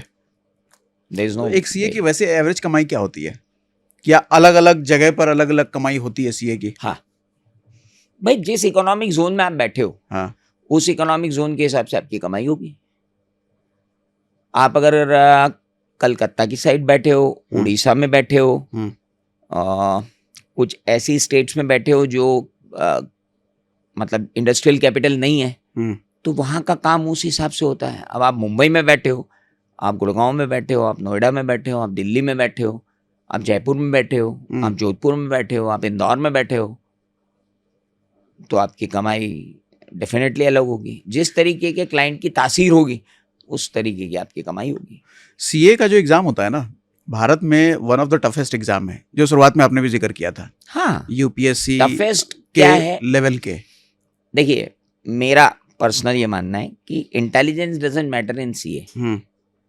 तशरीफ टिका के कितनी देर आप बैठ सकते हो, बस वही सीए है। हाँ, तशरीफ टिका के बैठ लिए तो काम तो हो ही जाएगा। हाँ, आदमी बैठ ही तो नहीं पाता। हाँ, इंटेलिजेंस से हमको, इंटेलिजेंस है सेकेंडरी। तो मैं ये पूछ रहा था कि एग्जाम इतना टफ होने के बावजूद भी हजारों लाखों की तादाद में सीए की तैयारी करते हैं बच्चे। बिल्कुल करते हैं। क्यों तैयारी करते हैं? अब जैसे मैं यूपीएससी की बात करूं तो वहां पर एक पावर का है, भैया बन जाएंगे तो पावर मिलेगा, और सम टाइम थोड़ा अलग तरीके से जाएगा तो पैसा भी मिल जाएगा। यहाँ पर क्या अट्रैक्ट करता है स्टूडेंट को? क्यों सीए बनने के लिए लोग पागल रहते हैं? सागर में मैं आपसे एक क्वेश्चन पूछता हूँ, जवाब दीजिए। कोई गरीब सीए देखा आपने कभी? नहीं। स्ट्रगलिंग सीए देखा आपने कभी? नहीं। बेरोजगार सीए देखा आपने कभी? नहीं, सीए बन गया तो कैसे बेरोजगार होगा? हाँ, तो मुझे बताइए ना। हाँ। कोई अनस्टेबल सीए देखा आपने कि इसका कैरियर बड़ा अनस्टेबल है?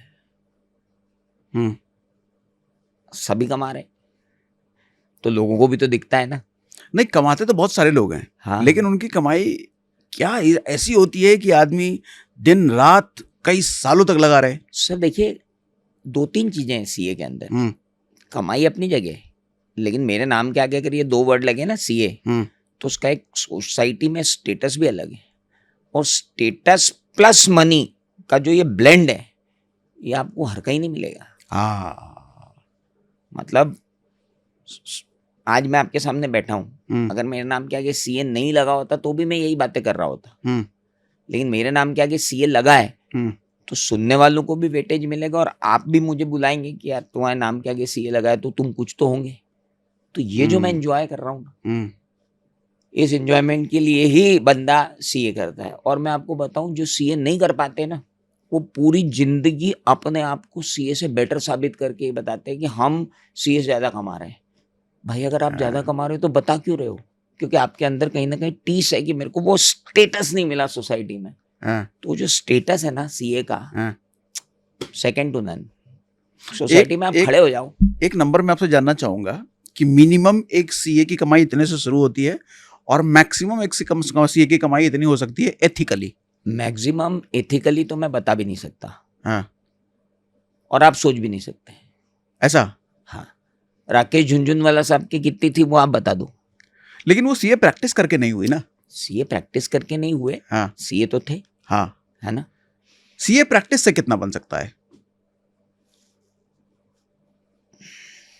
1000 करोड़ का पब्लिक इशू मैं लेके आऊंगा आपके लिए। चलो सागर भाई, हाँ, मैं आपके लिए पब्लिक इशू लेके आता हूँ 1000 करोड़ का। ठीक है। बहुत छोटा सा है 1000 करोड़ का पब्लिक इशू। क्या फीस दोगे आप मेरे को? अब बता दी आपने कमाई। अब आप बता दो, आप मुझे क्या फीस दोगे? 1 लाख? मैं बोलूंगा रहने दो सागर भाई, 1000 करोड़ लेके आ रहा हूँ आपके लिए, आप मुझे 1 लाख फीस दोगे? आप बोलोगे 10 लाख, बोलूंगा सागर भाई रहने दो यार। कम से कम 1% तो होना चाहिए। मैं 1 क्यों लूंगा यार? मैं 1 क्यों लूंगा?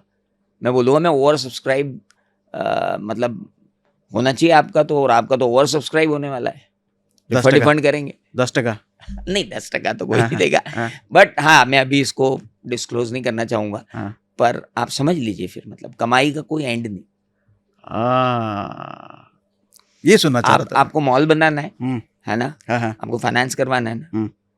3000 करोड़ का मॉल बनाओगे ग्रेटर नोएडा में।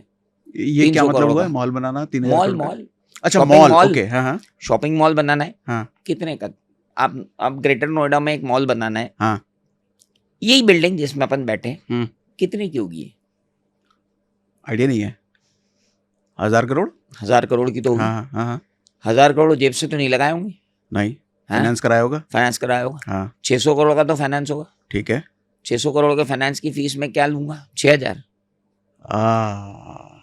60,000, 6 लाख। क्या सोच रहे हो आप? चार्टर्ड अकाउंटेंट है सर हम, और देश में सिर्फ 4.5 लाख ही हैं। इसीलिए। अच्छा। अच्छा, अब मुझे एक बात बताओ आप कि थोड़ा सा मैं सीए के बारे में पूछता हूँ, फिर मैं आऊँगा आपसे फाइनेंशियल लिटरेसी, क्योंकि आप पढ़ा भी रहे हो इन दिनों। नहीं, इन दिनों मैं जो कर रहा हूँ वो मैं आखिरी में बताऊंगा आपको। अच्छा, ठीक है। सीए का जो थॉट पैटर्न होता है ना, प्रॉफिट निकालने वाला, टैक्स बचाने वाला, हमेशा नंबर्स में खेलने वाला, नंबर्स में घिरे रहने वाला, फ्रस्ट्रेट नहीं कर देता ये, मतलब इरिटेट नहीं करता। हमेशा आप नंबर्स नंबर्स नंबर्स, दिन रात नंबर में लगे पड़े हो, तो थकता नहीं है आदमी। फौजी को पूछा आपने कभी कि वो वहां सीमा पे खड़ा रहता है तो थकता नहीं है? पूछो ना आप सेना फौजी से पूछो ना आप कि वहां आप खड़े रहते हो तो आप थकते नहीं हो। डॉक्टर से पूछो ना आप, ऑपरेशन थिएटर में आप घंटों 8 घंटे ऑपरेशन कर रहे हो, आप थकते नहीं हो। अब अमिताभ बच्चन से पूछिए ना आप कि 85 साल में 90 साल में आपको 8-8 घंटे काम करने की जरूरत क्या है। आप शाहरुख खान से पूछिए ना कि भाई साहब आप तो दुनिया के सबसे अमीर सबसे फिल्म स्टार्स में से गिने जाते हो, आप रात को 4 घंटे ही क्यों सोते हो। आप मोदी जी से पूछिए ना कि आपके आगे पीछे ऊपर नीचे कौन है, आपको 4 घंटे सोने की क्या जरूरत है।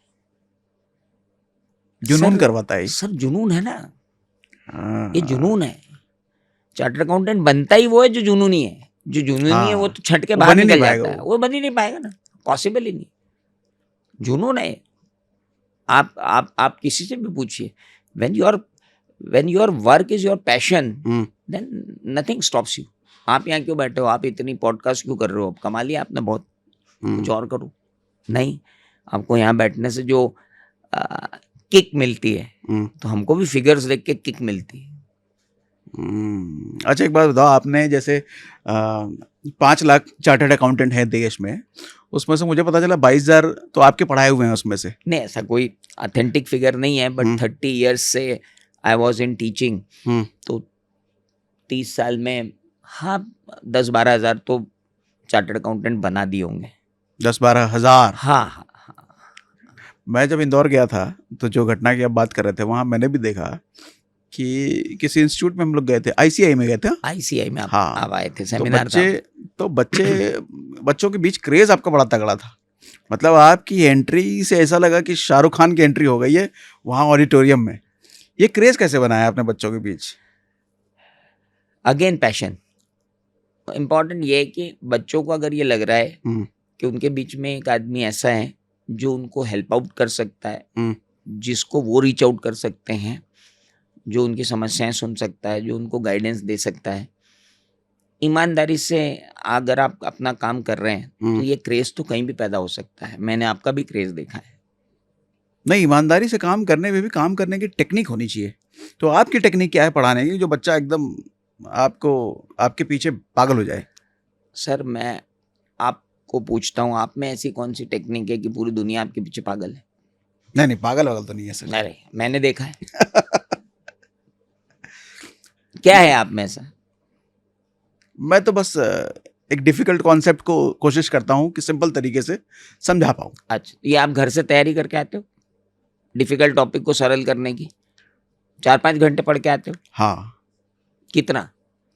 मतलब लगता है अगर हमको आधे घंटे किसी चीज को समझाना है, हाँ, तो 5-6 घंटे खुद तो समझना पड़ेगा कि समझाऊं इसको कैसे। हाँ। और ये समझाने आपको कौन आता है? कोई नहीं। कोई नहीं आता। आप ही मेहनत करके समझते हो, है ना? तो जितनी मेहनत आप करके समझते हो, उतनी मेहनत करके कोई और भी समझ सकता है ना? ठीक है, मेरे साथ भी यही है ना? अब आप अपने बच्चे को डॉक्टर को दिखाने कब गए? जब बीमार पड़ता है। नहीं, आप गए खुद? नहीं। कौन जाता है? मेरी वाइफ जाती है ज्यादातर केस में। हाँ। सब्जी रोट और दाल के भाव आपको मालूम? नहीं। आटे दाल के भाव आपको भी नहीं मालूम है, मुझे भी नहीं मालूम है ना? मेरे माँ बाप को कौन सी दवाई कब देनी है ये मुझे नहीं मालूम है, मेरी वाइफ को मालूम है। आपके माता पिता को जो दवाई देनी है वो आपकी वाइफ को मालूम है। हाँ। सर हम फॉर्चुनेट हैं कि हमारी बेटर हाफ हमारे बिहाफ पे आधे से ज्यादा काम निपटा देती है। आधे से ज्यादा क्या, पूरा ही काम निपटा देती है। पूरा निपटा देती है, घर का पूरा ही। घर का तो पूरा ही निपटा देती है ना? ये भगवान की आपके ऊपर और मेरे ऊपर नेमत है कि हमारे माँ बाप हमको आशीर्वाद दे रहे हैं, वो हमारे साथ हैं। हमारी पत्नी बच्चे भी बड़े कर देगी, हमारे बच्चे हमारी सुन रहे हैं, इसलिए हम 5 घंटे शांति से काम कर रहे हैं, और मैं भी 5 घंटे शांति से काम कर रहा हूँ। ये सुविधा हर एक के पास उपलब्ध नहीं है, तो आपको और मेरे को भगवान ने ऊपर से भेजा इसलिए है कि ये तुम्हारे साथ पीछे हमने पूरी टीम लगा रखी है, अब इनका दुरुपयोग मत करो, तुम अपना सदुपयोग करो। हमने तुम्हें माध्यम बना के भेजा है, अब तुम्हारा कार्य है कि दूसरों को शिक्षा दो। सो whomsoever is teacher has been blessed by God। ये डिवाइन पावर है। अब मैं यहाँ जो बोल रहा हूँ ये स्क्रिप्टेड नहीं है, आप जो पूछ रहे हो वो स्क्रिप्टेड नहीं है। कहाँ से आ रहा है?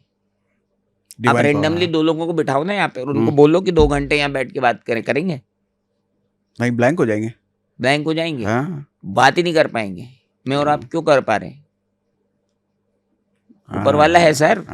हर ऊपर वाले ने हर व्यक्ति का रोल तय करके भेजा है।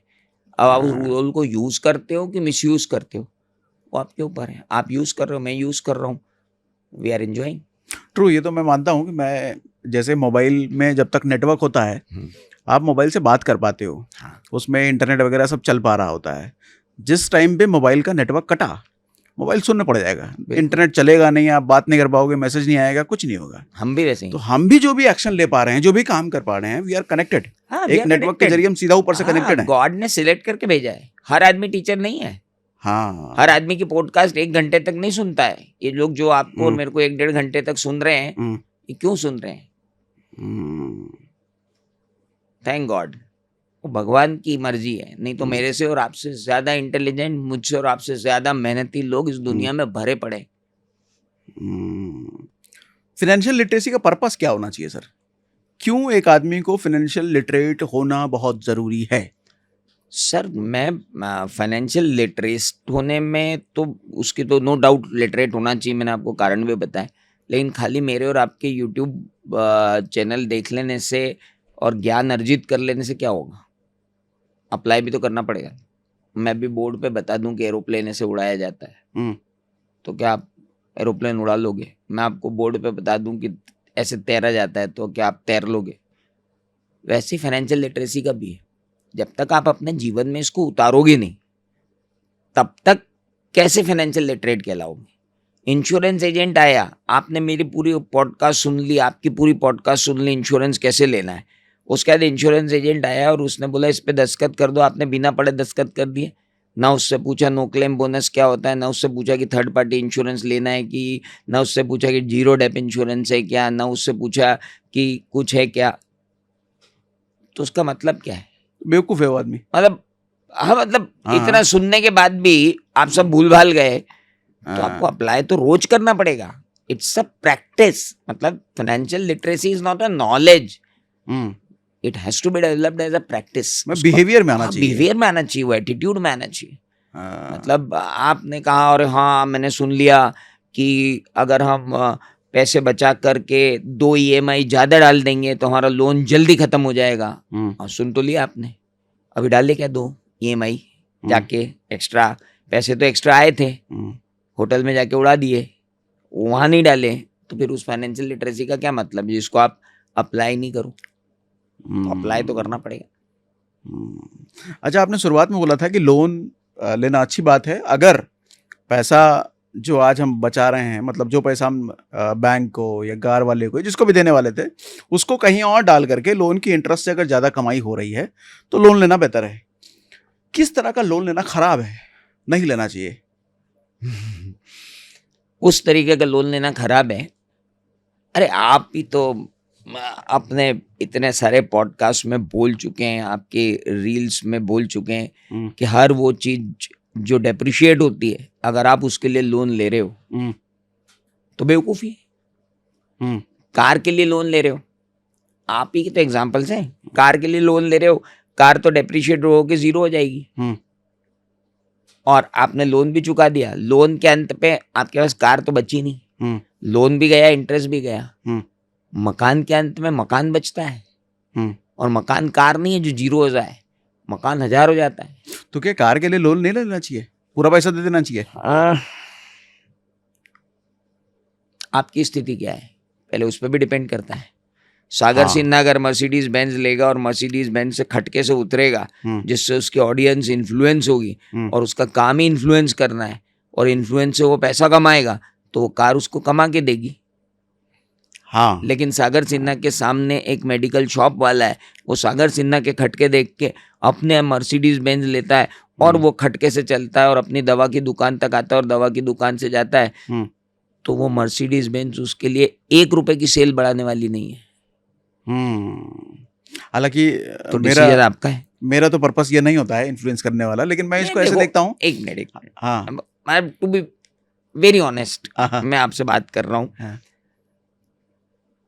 आप इस अटायर में बैठते हो, आप हमेशा इस बड़े खूबसूरत से अटायर में रहते हो, आप आ जाओ ना कोई नॉर्मल से कपड़े पहन के, है ना, आप एक बहुत साधारण सा चश्मा लगा लो, एक बहुत साधारण सी घड़ी ले लो, तो पहला इंप्रेशन तो पड़ता ही है ना। चीज तो पैकिंग तो पहले दिखती है ना, मटेरियल तो बाद में ही दिखता है। तो पैकिंग पे खर्चा करना वाजिब है। अगर पैकिंग करने से पैकिंग के मटेरियल की वैल्यू मार्केट में बढ़ती है तो हम तो चार्टर्ड अकाउंटेंट है भाई साहब, हम तो पैकेजिंग पे भी पूरा पैसा खर्च कर दें अगर सेल प्राइस डबल मिल जाए तो। हाँ, ये बात तो बिल्कुल सही कही आपने। वैसे ब्रांड्स करती हैं ना, हाँ, प्रीमियम तो ब्रांड्स अपने प्रीमियम पैकेजिंग पे ब्रांड बहुत यही खर्च कर रही करती हैं। हाँ, और पैकेजिंग की वजह से लोग खरीदते हैं। 1.5 करोड़ की घड़ी खरीद के आदमी बैठा है तो 6 करोड़ का कॉन्फिडेंस और 60 करोड़ गद्दे के नीचे होंगे उसकी।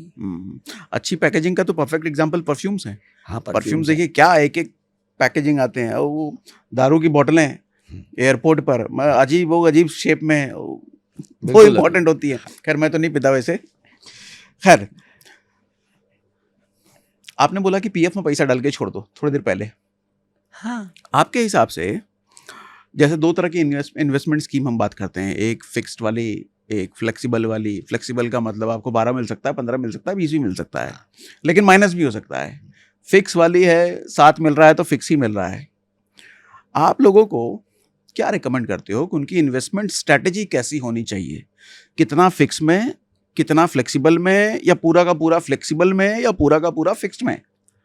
सर अपने को पहले एज देखनी पड़ती है, रिस्क एपेटाइट देखनी पड़ती है, उनकी इनकम का सोर्स देखना पड़ता है। एग्जाम्पल एक बताओ। मान लीजिए ये अभी मेरे पास आए और बोलें कि साहब मेरी सैलरी जो है वो 30,000 है, अभी मेरे बीवी बच्चे ही नहीं है, शादी नहीं हुई है, तो मैं बोलूँगा यार एक काम कर, एग्रेसिव म्यूचुअल फंड में उठा के डाल दे 50% ऑफ योर सैलरी, और 50% में से 30% में तेरा खर्चा निकाल दे, 20% एफडी में डाल दे। इनके लिए तो मैं यही कहूँगा, एग्रेसिव म्यूचुअल फंड में डालो, बढ़िया रिटर्न आएगा। हो सकता है 20% आ जाए, 25% आ जाए, 28% आ जाए, कुछ भी रिटर्न आ सकता है। हो सकता है माइनस चला जाए, कुछ भी हो सकता है, पर वो अकेला है, उसकी कोई जिम्मेदारी नहीं है, वो ये रिस्क ले सकता है। अब यही वाली सलाह मैं 45 ईयर्स के आदमी को नहीं दे सकता, जिसका बच्चा 12th में, जिसको कोचिंग की फीस भरनी है, जिसको अपने घर की EMI भरनी है, उसको मैं ये थोड़ी बोल सकता कि एग्रेसिव स्कीम में डाल दो। मैं तो उसको बोलूंगा हाइब्रिड में डाल, जिसमें डेट ज्यादा हो, इक्विटी कम हो, उसमें डाल। तो ठीक है, दैट डिपेंड्स कि क्या होना चाहिए, बट एक आइडियली सिचुएशन अगर हम लें तो up to an age of 50 and post age of 50 दो अलग अलग डिफरेंट स्कीम होना चाहिए। और 50 साल पर पहुंचने पर आपको रिविजिट करना चाहिए अपने सारे इन्वेस्टमेंट को, क्योंकि अब आपकी आगे की बची हुई लाइफ के सर्कमस्टांसेस चेंज हो चुके हैं। 50वें साल में जाकर के आपको अगर हाई बीपी हो गया है और अगर आपको ब्लड शुगर आ गई है, तो नेचुरली आप अपने पोर्टफोलियो को रिविजिट करें, एक एक्सपर्ट के पास जाएं और उसको बताएं, क्योंकि अब आपके मेडिकल के खर्चे आगे बढ़ने वाले हैं जो 30 साल पे नहीं थे। एक कॉमन सा सवाल होता है इंटरनेट पे, कई लोग अपने अपने एक्सपीरियंस के हिसाब से जवाब देते हैं, घर खरीद के रहना चाहिए या घर रेंट पे रहना चाहिए? आप, मुझे लग रहा है आपका एक्सपीरियंस मैं जानना चाहूँगा पहले, फिर बात करते हैं। क्या एक्सपीरियंस है आपका? फिर से बात आती है, घर खरीद के रहना चाहिए या घर किराए पे लेना चाहिए? मेरे नाना जी एक बात कहा करते थे, पूत कपूत तो क्यों धन संचय, पूत सपूत तो क्यों धन संचय। है ना? क्या करोगे आप? चलो मकान नहीं बनाओगे तो क्या करोगे? किराए के मकान में रहोगे, मकान मालिक की 25 बातें सुनोगे, है ना? किराया देकर और मकान न बनाकर जो पैसा बचाओगे उसको कहीं लगा दोगे, लगाने के बाद आपकी वेल्थ इकट्ठी हो जाएगी। 60 साल के आप हुए, कई क्लाइंट देखे सर मैंने, 60 साल के हुए, बैंक के अंदर करोड़ों रुपए पड़े हैं म्यूचुअल फंड के मिला के, बच्चे बढ़िया सेटल हो गए फॉरेन में, और ऐसे सेटल हुए कि उनके लिए तो इनके पैसे पीनट्स हैं। अब इन्होंने किराए के घर में रह के, मकान मालिक की किटकिट सुन के, अपना घर ना बना के, अपने घर की अपनी छत का सुकून न लेके इतना पैसा इकट्ठा कर लिया, और ये पैसा अब ये क्या करेंगे? यूज ही नहीं कर पाएंगे, ये यूज ही नहीं कर पाएंगे। और अगर वो अलग ग्लानी में भेज देगा दिमाग को, भाई इतना मैंने कॉम्प्रोमाइज बिल्कुल, किया और आज मैं यूज नहीं कर पा रहा हूँ। और चलो मान लो आपने बच्चा लिया और आपके बच्चे एकदम नाकारा निकले, तो ये जितने पैसे हैं वो आग लगा देंगे। तो अल्टीमेटली आप इस दुनिया में आए क्यों थे? अपने आप को तकलीफ देने। हाँ, वही किया। और या तो वो सुखी हैं तो उनके कर्मों से, और वो दुखी हैं तो उनके कर्मों से। आपने ये चाहा कि आप अपने कर्मों से उनको सुखी कर दो। भाई साहब, गीता ने कह दिया आप अपने कर्म करो बस, उसका परिणाम की चिंता मत करो। परिणाम तो उनके कर्म का है, उनके कर्मों के फल वो है, आपके कर्मों के फल आप हैं। मेरा तो बहुत सीधा सा सिद्धांत है, मैंने अपने बच्चों को भी बोल दिया, सिर्फ इतना छोड़ के जाऊंगा जितने में तुम्हें कोई तकलीफ ना आए। बाकी तो मैंने कमाया है, मैंने मेहनत की है, मैंने 10 घंटे काम किया है ना, मैं ही भोग के जाऊंगा। तो क्या घर खरीदने में या रेंट करने में फाइनेंशियल कैलकुलेशन लगा के खरीदना या रेंट करना चाहिए, या इमोशनल कैलकुलेशन इंपॉर्टेंट है वहां पर? देखिए सर, अपनी अपनी तासीर है।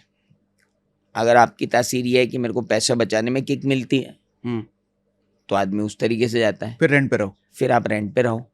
और अगर आपको किक ये मिलती है कि ये मेरी संपत्ति है, आज इस कुर्सी पे मैं बैठा हूँ, ये मेरा घर है, मैं इस घर का मालिक हूँ, मुझे तो ऐसी फीलिंग बार बार आती, मुझे तो अच्छा लगता है। मेरा मेंटल एटीट्यूड ये कहता है कि मैं नहीं रह सकता हूँ, किराए क्यों रहूं? जब भगवान ने मुझे दिया है, भगवान ने मुझे कमाने के सोर्सेस दिए हैं, भगवान ने मुझे कमाई दी है, तो मैं क्यों मर मर के जीऊं? मैं रह रहा हूँ आराम से, ठीक है। ये घर भी जो है कौन सा मैं साथ में लेके जाने वाला हूँ, पर अभी जब तक हूँ तब तक तो मजे लूं, बाद में तो मेरी संतानें जो करेंगी वो करेंगी। माइंडसेट पे डिपेंड करता है। माइंडसेट पे डिपेंड अगर पैसे बचाने में मजा आता है, हाँ, आपको पैसे तो बचाने में मजा आता है, उसी में आपको जुनून मिलता है, तो आप मैं उसका कुछ नहीं कर सकता। कैलकुलेशन तो ये कहता है कि आप किराए पे रहोगे तो आप ज्यादा बचा लोगे, पर उस बचे हुए का क्या करोगे? सवाल ये आता है, बचे हुए करोगे क्या? ये simple, these all are numbers. ठीक है, आपके हिसाब से क्रिप्टो में थोड़ा बहुत करते हो कुछ है इन्वेस्टमेंट वगैरह? यार मेरा माइंडसेट बहुत अलग है सर। जब तक क्रिप्टो को भारत सरकार फुल्ली एक्सेप्ट नहीं कर लेती, तब तक मेरा विश्वास क्रिप्टो में कम है। हालांकि लोगों को कमाते मैंने देखा है, हालांकि हम इनकम टैक्स में टैक्स भी ले लेंगे उस पे, लेकिन अभी मैं उस तरफ नहीं हूँ। हालांकि क्रिप्टो की स्टडी मेरे पास पूरी है, क्रिप्टो कॉइन, क्रिप्टो टोकन, उनका पूरा एनालिसिस भी है, बट मैं बहुत ही एक्स्ट्रा रिस्क टेकिंग और डीप पॉकेट वाले लोग अगर कोई हैं, they can go for crypto. Foreign में तो वैलिड ही है, आपकी तो रीलें ही बताती हैं कि ये देखो क्रिप्टो से खरीद रहा हूँ। तो अब आपकी अगर इतनी हैसियत है कि आप फॉरेन में जाकर क्रिप्टो एक्सचेंज करके चीज़ों का मजा ले सकते हैं, तो आप क्रिप्टो में खेलिए ना, कौन मना कर। एक बात बताइए, 50,000 कमाने वाला आदमी कभी फाइनेंशियल फ्रीडम पा सकता है क्या आज के टाइम में? फाइनेंशियल फ्रीडम क्या होती है यार सर? एक तो ये बड़ा प्रॉब्लमेटिक वर्ड है। हाँ, ये भी पूछने वाला था मैं, क्या है ये मतलब? मैं आप फाइनेंशियली फ्री नहीं होंगे? मैं अपनी डेफिनेशन बताऊं? हाँ नहीं आप, मैं तो आपसे पूछ रहा हूँ, आप फाइनेंशियल फ्रीडम में हो या नहीं हो? हाँ हो ना? मैं हूँ। हाँ, फिर क्यों काम कर रहे हो? बोर हो जाएंगे काम नहीं करेंगे तो। हाँ, जिंदगी नर्क बन जाएगी काम नहीं जिंदगी करेंगे नर्क तो। बन जाएगी काम हाँ। नहीं करेंगे। हाँ, आपको अगर फाइनेंशियल फ्रीडम नहीं मिली होती फिर भी काम करते। तो जिंदगी नर्क हो जाती क्या? उस समय गोल अलग होता, हाँ, आज गोल अलग है। हाँ, आज गोल अलग है, हाँ, उस समय गोल अलग होता। उस समय हो सकता है तनाव ज्यादा होता, आज सुकून ज्यादा है। आज जो काम कर रहे हैं वो सुकून से कर रहे हैं, उस समय हो सकता है तनाव से करते। नहीं सर, मैं इस बात में भी थोड़ा सा डिफर करूंगा। हाँ, तनाव आप लेते तो लेते, आपके नेचर पे डिपेंड करता है। आप दूसरों के सुख को देखकर अगर आप दुखी होते हो तो आप आज भी खुश नहीं होते, क्योंकि कोई और यूट्यूबर आपसे ज्यादा कमा रहा है। हाँ, तो फिर तनाव लेना होता तो आप यहाँ भी ले लेते हैं। नहीं वहां तनाव का कारण ये होता है सर कि अगर नौकरी चली गई फिर क्या हो जाएगा, अरे इतने पैसे भी नहीं है, ये खरीदने का मन किया मेरे पास पैसे नहीं है, वो खरीदने का मन किया पैसे नहीं है। आज ये वाला तनाव नहीं है। सर गीता आपने पढ़ी? मुझे पता है आपका गीता का बड़ा एक्सपर्टीज है। आप, मैं आपसे गीता पे बात भी करना चाह रहा था। तो अब वो गीता यहाँ आती है। हम्म, इतना क्यों सोचना है? मेरे जीवन में बहुत क्लियर कट मंत्र हैं सर। पहली बात, मेरे नियंत्रण में कुछ भी नहीं है, अगला क्षण भी मेरे नियंत्रण में नहीं है। 100% ट्रू। हाँ, तो आप जो फाइनेंशियल फ्रीडम की बात कर रहे हो ये आपके नियंत्रण में नहीं है। यू आर ब्लेस्ड कि आप फाइनेंशियली फ्री हो। मैं अभी नहीं हुआ हूं, मेरा होना बाकी है। पर फाइनेंशियली फ्री वैसे ये गलत बोल रहे हैं, झूठ बोल रहे हैं। नहीं नहीं, फाइनेंशियली फ्री होने को एक स्टेटस सिंबल बना दिया गया है। बाकी कोई कभी फाइनेंशियली फ्री नहीं होता, क्योंकि जब तक आपकी तृष्णाएं हैं, जब तक आपकी इच्छाएं हैं, जब तक आपकी कामनाएं हैं, जब तक आपकी अपेक्षाएं हैं, तब तक आप फाइनेंशियली फ्री नहीं हो। आप अपने आप को फाइनेंशियली फ्री बता रहे हो, लेकिन आप फाइनेंशियली फ्री हो नहीं। फाइनेंशियली फ्री आदमी तब होता है जब आदमी तैयार हो कि मैं जा रहा हूँ हिमालय। नहीं तो तब फिर वो आपके हिसाब से डेफिनेशन क्या हुई फाइनेंशियली फ्री की? कुछ नहीं है, हाइपोथेटिकल टर्म है। मेरी Financially free डेफिनेशन कुछ ये नहीं है कि होता। मैं कुछ काम धाम ना करूं तो क्या अगले 3 साल तक मेरा लाइफस्टाइल जैसा आज चल रहा है वैसा चलता रहेगा? इफ यस तो I am financial free, if no तो नहीं हूं। क्या होगा? मेरा कहना है, मैं उसमें बिल्कुल अगेंस्ट में नहीं हूं। मैं आपको फाइनेंशियली फ्री मान रहा हूं ना, मैं तो बोल रहा हूं आप फाइनेंशियली फ्री हो, पर उससे होगा क्या? क्या करूं आपके फाइनेंशियली फ्री का? आपको काम से मुक्त कर दूं? वो हो भी नहीं सकते, वो आप हो बोर सकते हो हो जाएंगे। क्या?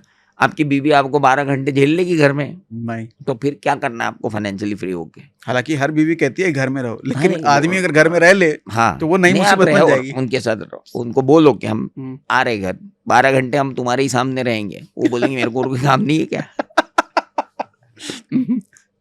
क्या कर अच्छा चलो, आप फाइनेंशियली फ्री हो, आप क्या कर रहे हो? कैमरा टांग के कबीरा मांझा कर रहे हो कि आप रणबीर कपूर सरीका के यहाँ से निकल गए और पूरा वर्ल्ड घूम लिया और 197 कंट्री का आपने पूरा कर लिया। नहीं, मैं रात के 3-3 बजे तक काम कर रहा हूँ। हाँ, 3 बजे तक काम कर रहे हो, तो आप हाँ। फिर फाइनेंशियली फ्री हो के भी क्या उखाड़ लिया आपने? बात तो बिल्कुल सही है। ये फालतू के टर्म्स जो है ना, बहुत बहुत प्रेशर डाल रही है। आपने उन बेचारे जेन जी को पागल बना के रखा हुआ है। 40 साल में फाइनेंशियली फ्री। अबे फ्री होके करेगा क्या? मैं मछली मारूंगा। कितनी देर मछली मार सकता कोई समुद्र के किनारे टोपी लगा के बरमूडा पहन के? आप बताओ। चलो मैं आपको बोल रहा हूँ, आप तो फाइनेंशियली फ्री हो, आप जाओ सागर किनारे मच्छी मारो। कितने दिन मारोगे यार? हॉलीडे हॉलीडे होते हैं, वेकेशन वेकेशन होती है। हाँ हाँ, कितने दिन? 1-2 घंटे बस। 2 और क्या? घंटे। हाँ, 2 मछली फंस गई, उसके बाद और फिर आप आ जाओगे यहीं अपनी पॉडकास्ट करने। तो ये फालतू के जुमले क्यों देना? वो बेचारों को प्रेशर दे दिया आपने। 40 साल में फाइनेंशियली फ्री नहीं हुए आप तो, और हम 54 साल का हो गया हूँ। क्या करूँ फाइनेंशियली फ्री होके? क्या करूँ बताओ? पतंग उड़ाऊं? कितनी उड़ा लूंगा? मछली मार लूं? कितनी मार लूंगा? वर्ल्ड घूम लूं? कितना घूम लूंगा? बुलेट पे निकल जाऊंगा? अरे सब फिल्मी बातें सर। कोई फाइनेंशियली फ्री नहीं होता। जब तक मन में आशाएं हैं, अपेक्षाएं हैं, आकांक्षाएं हैं, तृष्णा है, तब तक कोई फाइनेंशियली फ्री नहीं है सर। आप इसको डिलीट करवाओ यूट्यूब से सब दूर। सारे इन्फ्लुएंसर को बोलो आपकी तो चलती है। बोलो सबको यार, क्यों प्रेशर दे रहे हो जेनजी को जबरन में? सोचो अंबानी आज भी दिन रात मेहनत कर रहा अरे है। वो मुकेश भाई, आपने देखा वो मैच में कितनी देर से आए थे? हाँ मुकेश अंबानी जी वानखेड़े स्टेडियम में तो मैच शुरू होने के पहले बैठ सकते थे। हाँ, टाइम ही उनके पास तो। हैं, आपके हिसाब से तो हाँ, उनका हाँ। टाइम ही टाइम है, तो फाइनेंशियली फ्री है। उनसे ज्यादा फाइनेंशियली फ्री कौन होगा? क्यों बाकी सारे लोग आ गए? मैंने ऑब्जर्व किया, मैंने अपनी वाइफ को बोला, मैंने देख मुकेश भाई भी काम करके आ रहे। अरे बोले उनको क्या काम होगा? मैंने कहा अरे क्यों काम नहीं होगा? तो ये टर्म ही वेग है, मतलब ये टर्म ये एग्जिस्ट नहीं टर्म करना चाहिए। दुनिया का सबसे बड़ा धोखा है ये, फाइनेंशियली फ्री होना। कोई फाइनेंशियली फ्री नहीं होता। और फ्री होके कर भी क्या लेगा? चलो हो गया, आप हो गए ना, अमिताभ बच्चन हो गया, शाहरुख खान हो गए, सब तो financially free. Akshay Kumar financially इस फ्री एज में भी रोज काम कर रहे हैं अमिताभ बच्चन। हैं। क्यों कर रहे हो? क्यों केबीसी में आके आराम से रहो यार। आप तो बरमूडा पहनो और किसी द्वीप को ही ले लो, वहीं मछली मार लो। लेकिन सवाल ये हो कितनी देर कर लोगे? कितने दिन यार, कितने दिन? विलासिताएं विलासिताएं विलासिताएं क्षण भर के लिए अच्छी लगती हैं, उसके बाद तो आदमी को बेसिक टू रूट से। हाँ, लोग जो कहते हैं कि मैं दुनिया घूमूंगा फाइनेंशियल फ्री होने के बाद, दुनिया कितने दिन घूम लोगे? बंदर को पेड़ पे ही मजा आएगा सर। बंदर को मखमल के गद्दे पे आप सुला दो, कितने दिन सोएगा? वो तो पेड़ पे ही जाएगा। हम भी बंदर ही है, काम ही करेंगे। चाहे कुछ भी हो। कुछ भी हो जाए। सही बात है। मैं भी कभी कभी सोचता हूँ, अपने पास अगर 10-20 लाख करोड़ रुपए भी हो गए तो क्या ऐसा होगा कि साल भर तक मैं घर से नहीं, ना निकलूं? आप मेरे को बताओ, आप गोवा जाओगे, हम्म, मैं आपको आज गोवा भेजता हूँ, हम्म। कौन से होटल में रुक जाओगे? महंगी से महंगी कितनी महंगी होगी? 30,000 रुपये पर डे, 30-50 50,000 लाख रुपए। हाँ हाँ लाख रुपए पर डे। हाँ। अच्छा, मुकेश भाई अंबानी को अगर रुकना होगा गोवा में किसी होटल में, हम्म, या अमिताभ बच्चन जी को रुकना होगा होटल में, या सलमान खान को रुकना होगा होटल में, तो 1 लाख रुपए रोज से महंगा कमरा वहां नहीं है। नहीं है। वो आप भी अफोर्ड कर सकते हो, हम्म, वो भी अफोर्ड कर सकते हैं।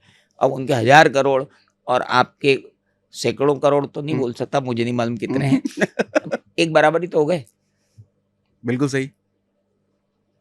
कल ही परसों मैं मैं तो एक फोटो, बहुत लाइटर में मैं मजाक कर रहा कल हूँ। एक फोटो मैं देख रहा था फेसबुक पे कि वो जो उनकी वाइफ है, अरे जो बहू है मुकेश अंबानी की, अभी जो जी। शादी हुई है, जो भी नाम है उनका, हाँ, तो वो किसी सब्जी वाले के पास से गुजर रही है ऐसा ही आईफोन कान पे लगा करके, और जो सब्जी वाला है वो भी हाथ में ऐसे ही यही आईफोन रखा हुआ है। हाँ, तो नीचे लिखा हुआ था कि सब्जी वाला भी यही 1.5 लाख रुपए का फोन इस्तेमाल कर रहा है, और वो जो भी उनका नाम है वो भी यही कर रही हैं। हाँ। तो इसका मतलब चीजों से आदमी की वैल्यू नहीं हो रही है। नहीं हो रही ना, नहीं हो रही।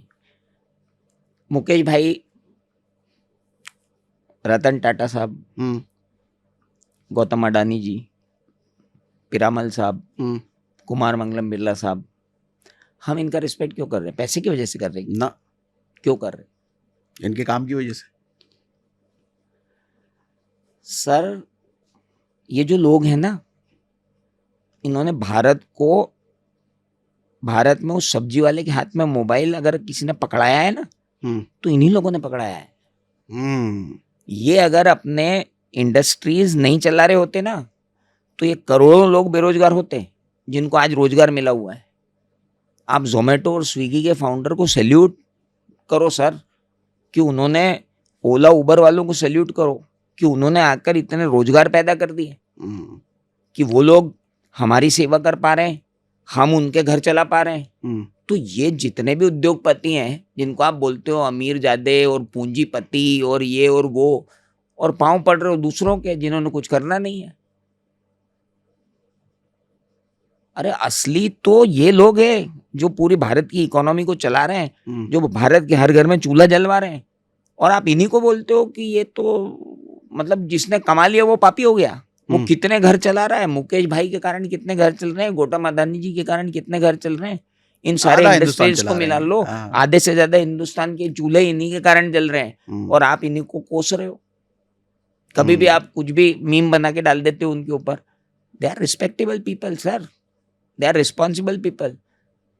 आज अगर वानखेड़े में मैच चल रहा है और मुकेश भाई आधे मैच के अंदर आ रहे हैं हम्म, तो वो आधा दिन बाकी के दूसरों के चूल्हे जले उसकी निश्चिंतता करके आ रहे हैं ना। हाँ, उनके घर का चूल्हा तो सदियों तक चलता रहेगा, उनको क्या चिंता है। यहाँ तो हमारे आप घर का चूल्हा। इस पर्सपेक्टिव से तो आप किसी को देख ही नहीं रहे हो, आप तो बस उनकी कमाई के आंकड़े गिन रहे हो। हम्म, ये एक नया पर्सपेक्टिव है। वो आदमी कितने घर का चूल्हा जला रहा है आप ये भी तो रोज। देखो। हाँ, उनके पास 9,000 करोड़ है तो वो फिर 9 करोड़ घरों का चूल्हा भी तो जला रहे होंगे।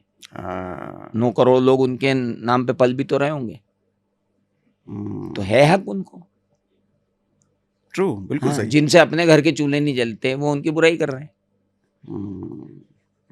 अच्छा, अब एक बात बताओ, लास्ट में, आप टीचर के साथ साथ अभी रिसेंटली आपने कुछ शुरू किया है, उसके बारे में भी बताओ। वो क्यों किया है, क्या किया है आपने?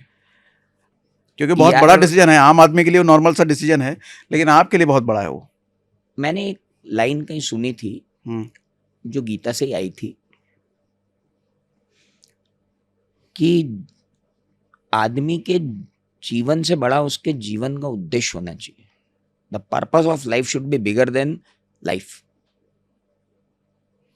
लेकिन लाइफ कितनी बड़ी है ये कैसे पता चलेगा? नहीं, लाइफ जितनी भी है, आपकी और हाँ। मेरी लाइफ जितनी भी है, 80 हाँ। साल भी है, हाँ, हाँ, महात्मा गांधी जी की भी आयु 83 84 ही थी। नहीं वो तो, लेकिन एज है।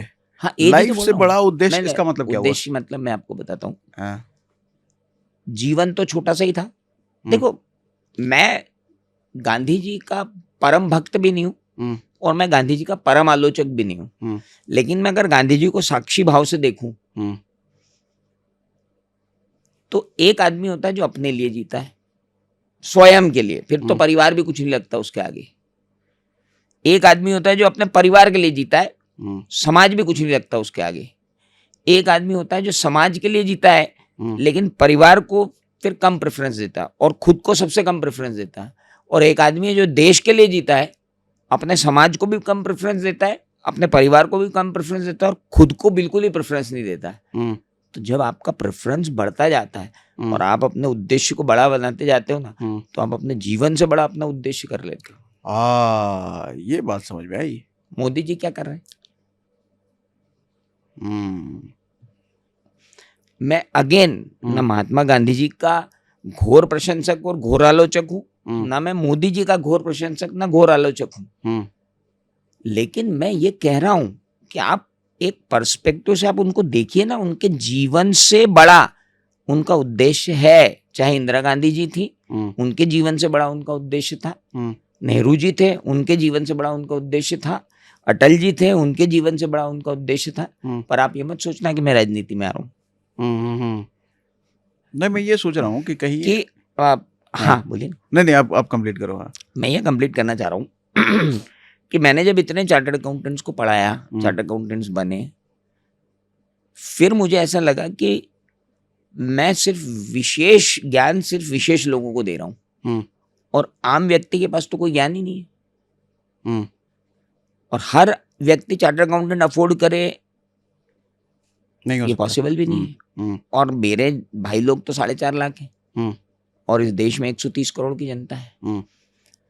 तो मैंने और मेरे साथ में प्रणेश जी हैं और आप जैसे लोग मिले, तो मुझे ऐसा लगा कि मुझे अब लोगों तक पहुंचना चाहिए। मैं लोगों का बेसिक ज्ञान बढ़ाना चाहता हूँ फाइनेंशियल लिटरेसी पे। पहले तो हम इलिटरेट थे, हम लिटरेट हुए, अब हम लिटरेट हो गए तो हम फाइनेंशियली लिटरेट हो जाएं।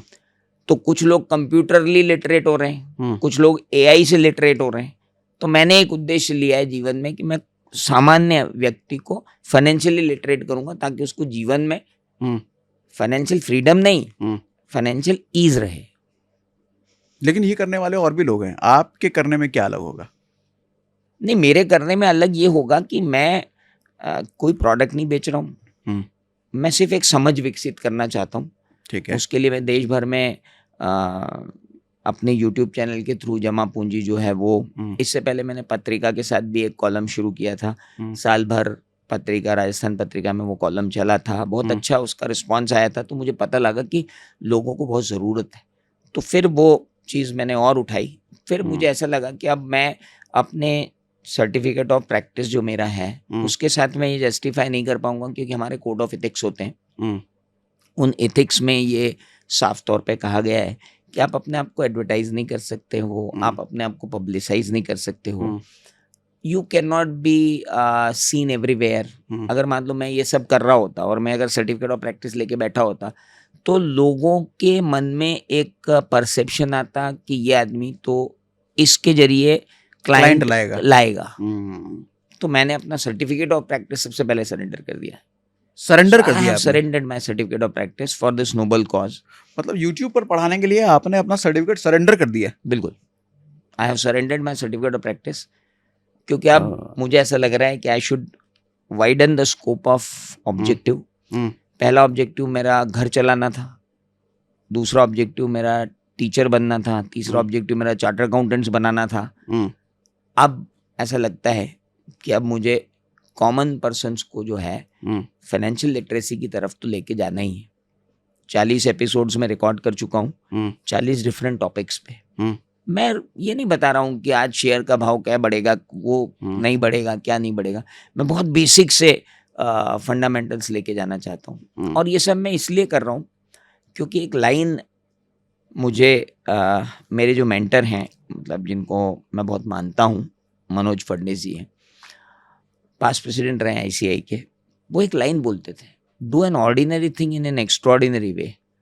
आप जो है एक साधारण से काम को बहुत असाधारण तरीके से करोगे तो उसका जो इम्पैक्ट होगा वो आपकी लाइफ को तो चेंज करेगा ही करेगा, बाकी लोगों की लाइफ को भी चेंज करेगा।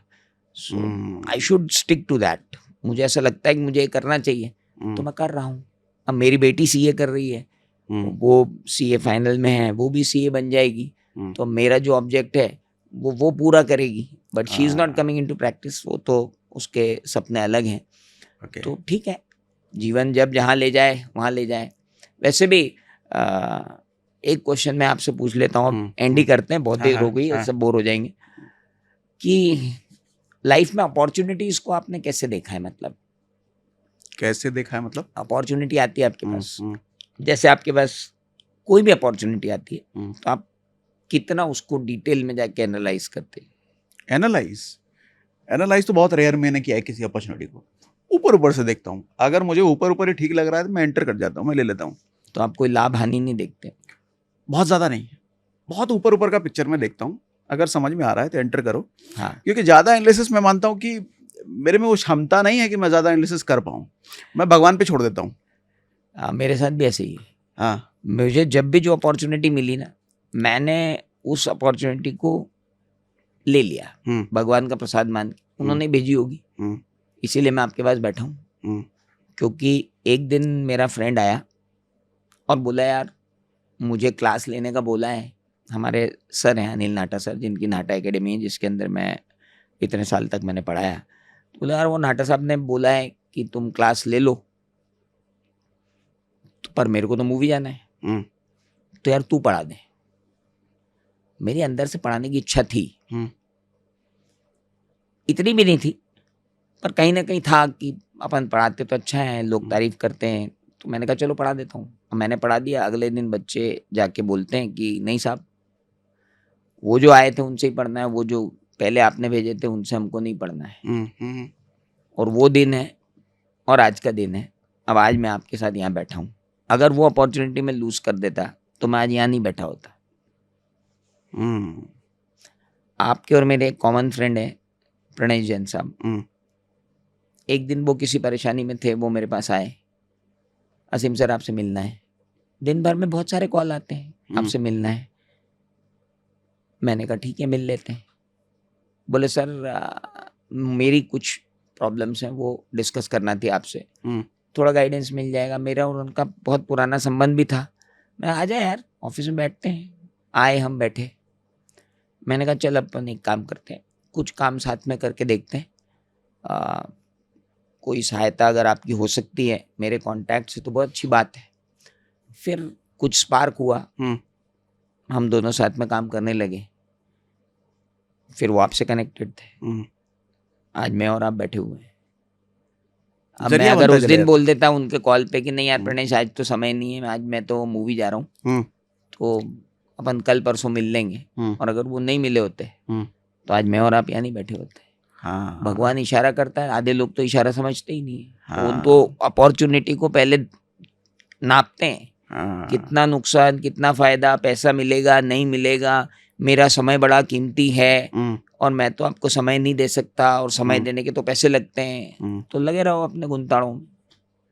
हाँ, ये बड़ा कनेक्ट करके आपने एकदम सीक्वेंस से बताया सब। तो नहीं, तो ये तो डेस्टाइन्ड है ना सर, मेरे और आपके हाथ में थोड़ी है ये मेरा और आपका प्रारब्ध है, पुराने जन्मों के कर्म है, गीता का ज्ञान है, ये तो हमारे शास्त्रों में लिखा हुआ है। आप यहाँ बैठे हो तो उन अपॉर्चुनिटी आप याद करो कि किस अपॉर्चुनिटी ने आपको यहाँ बिठाया, तो आपको भी समझ में आएगा, डॉट्स कनेक्ट होते हुए यहाँ तक आएंगे।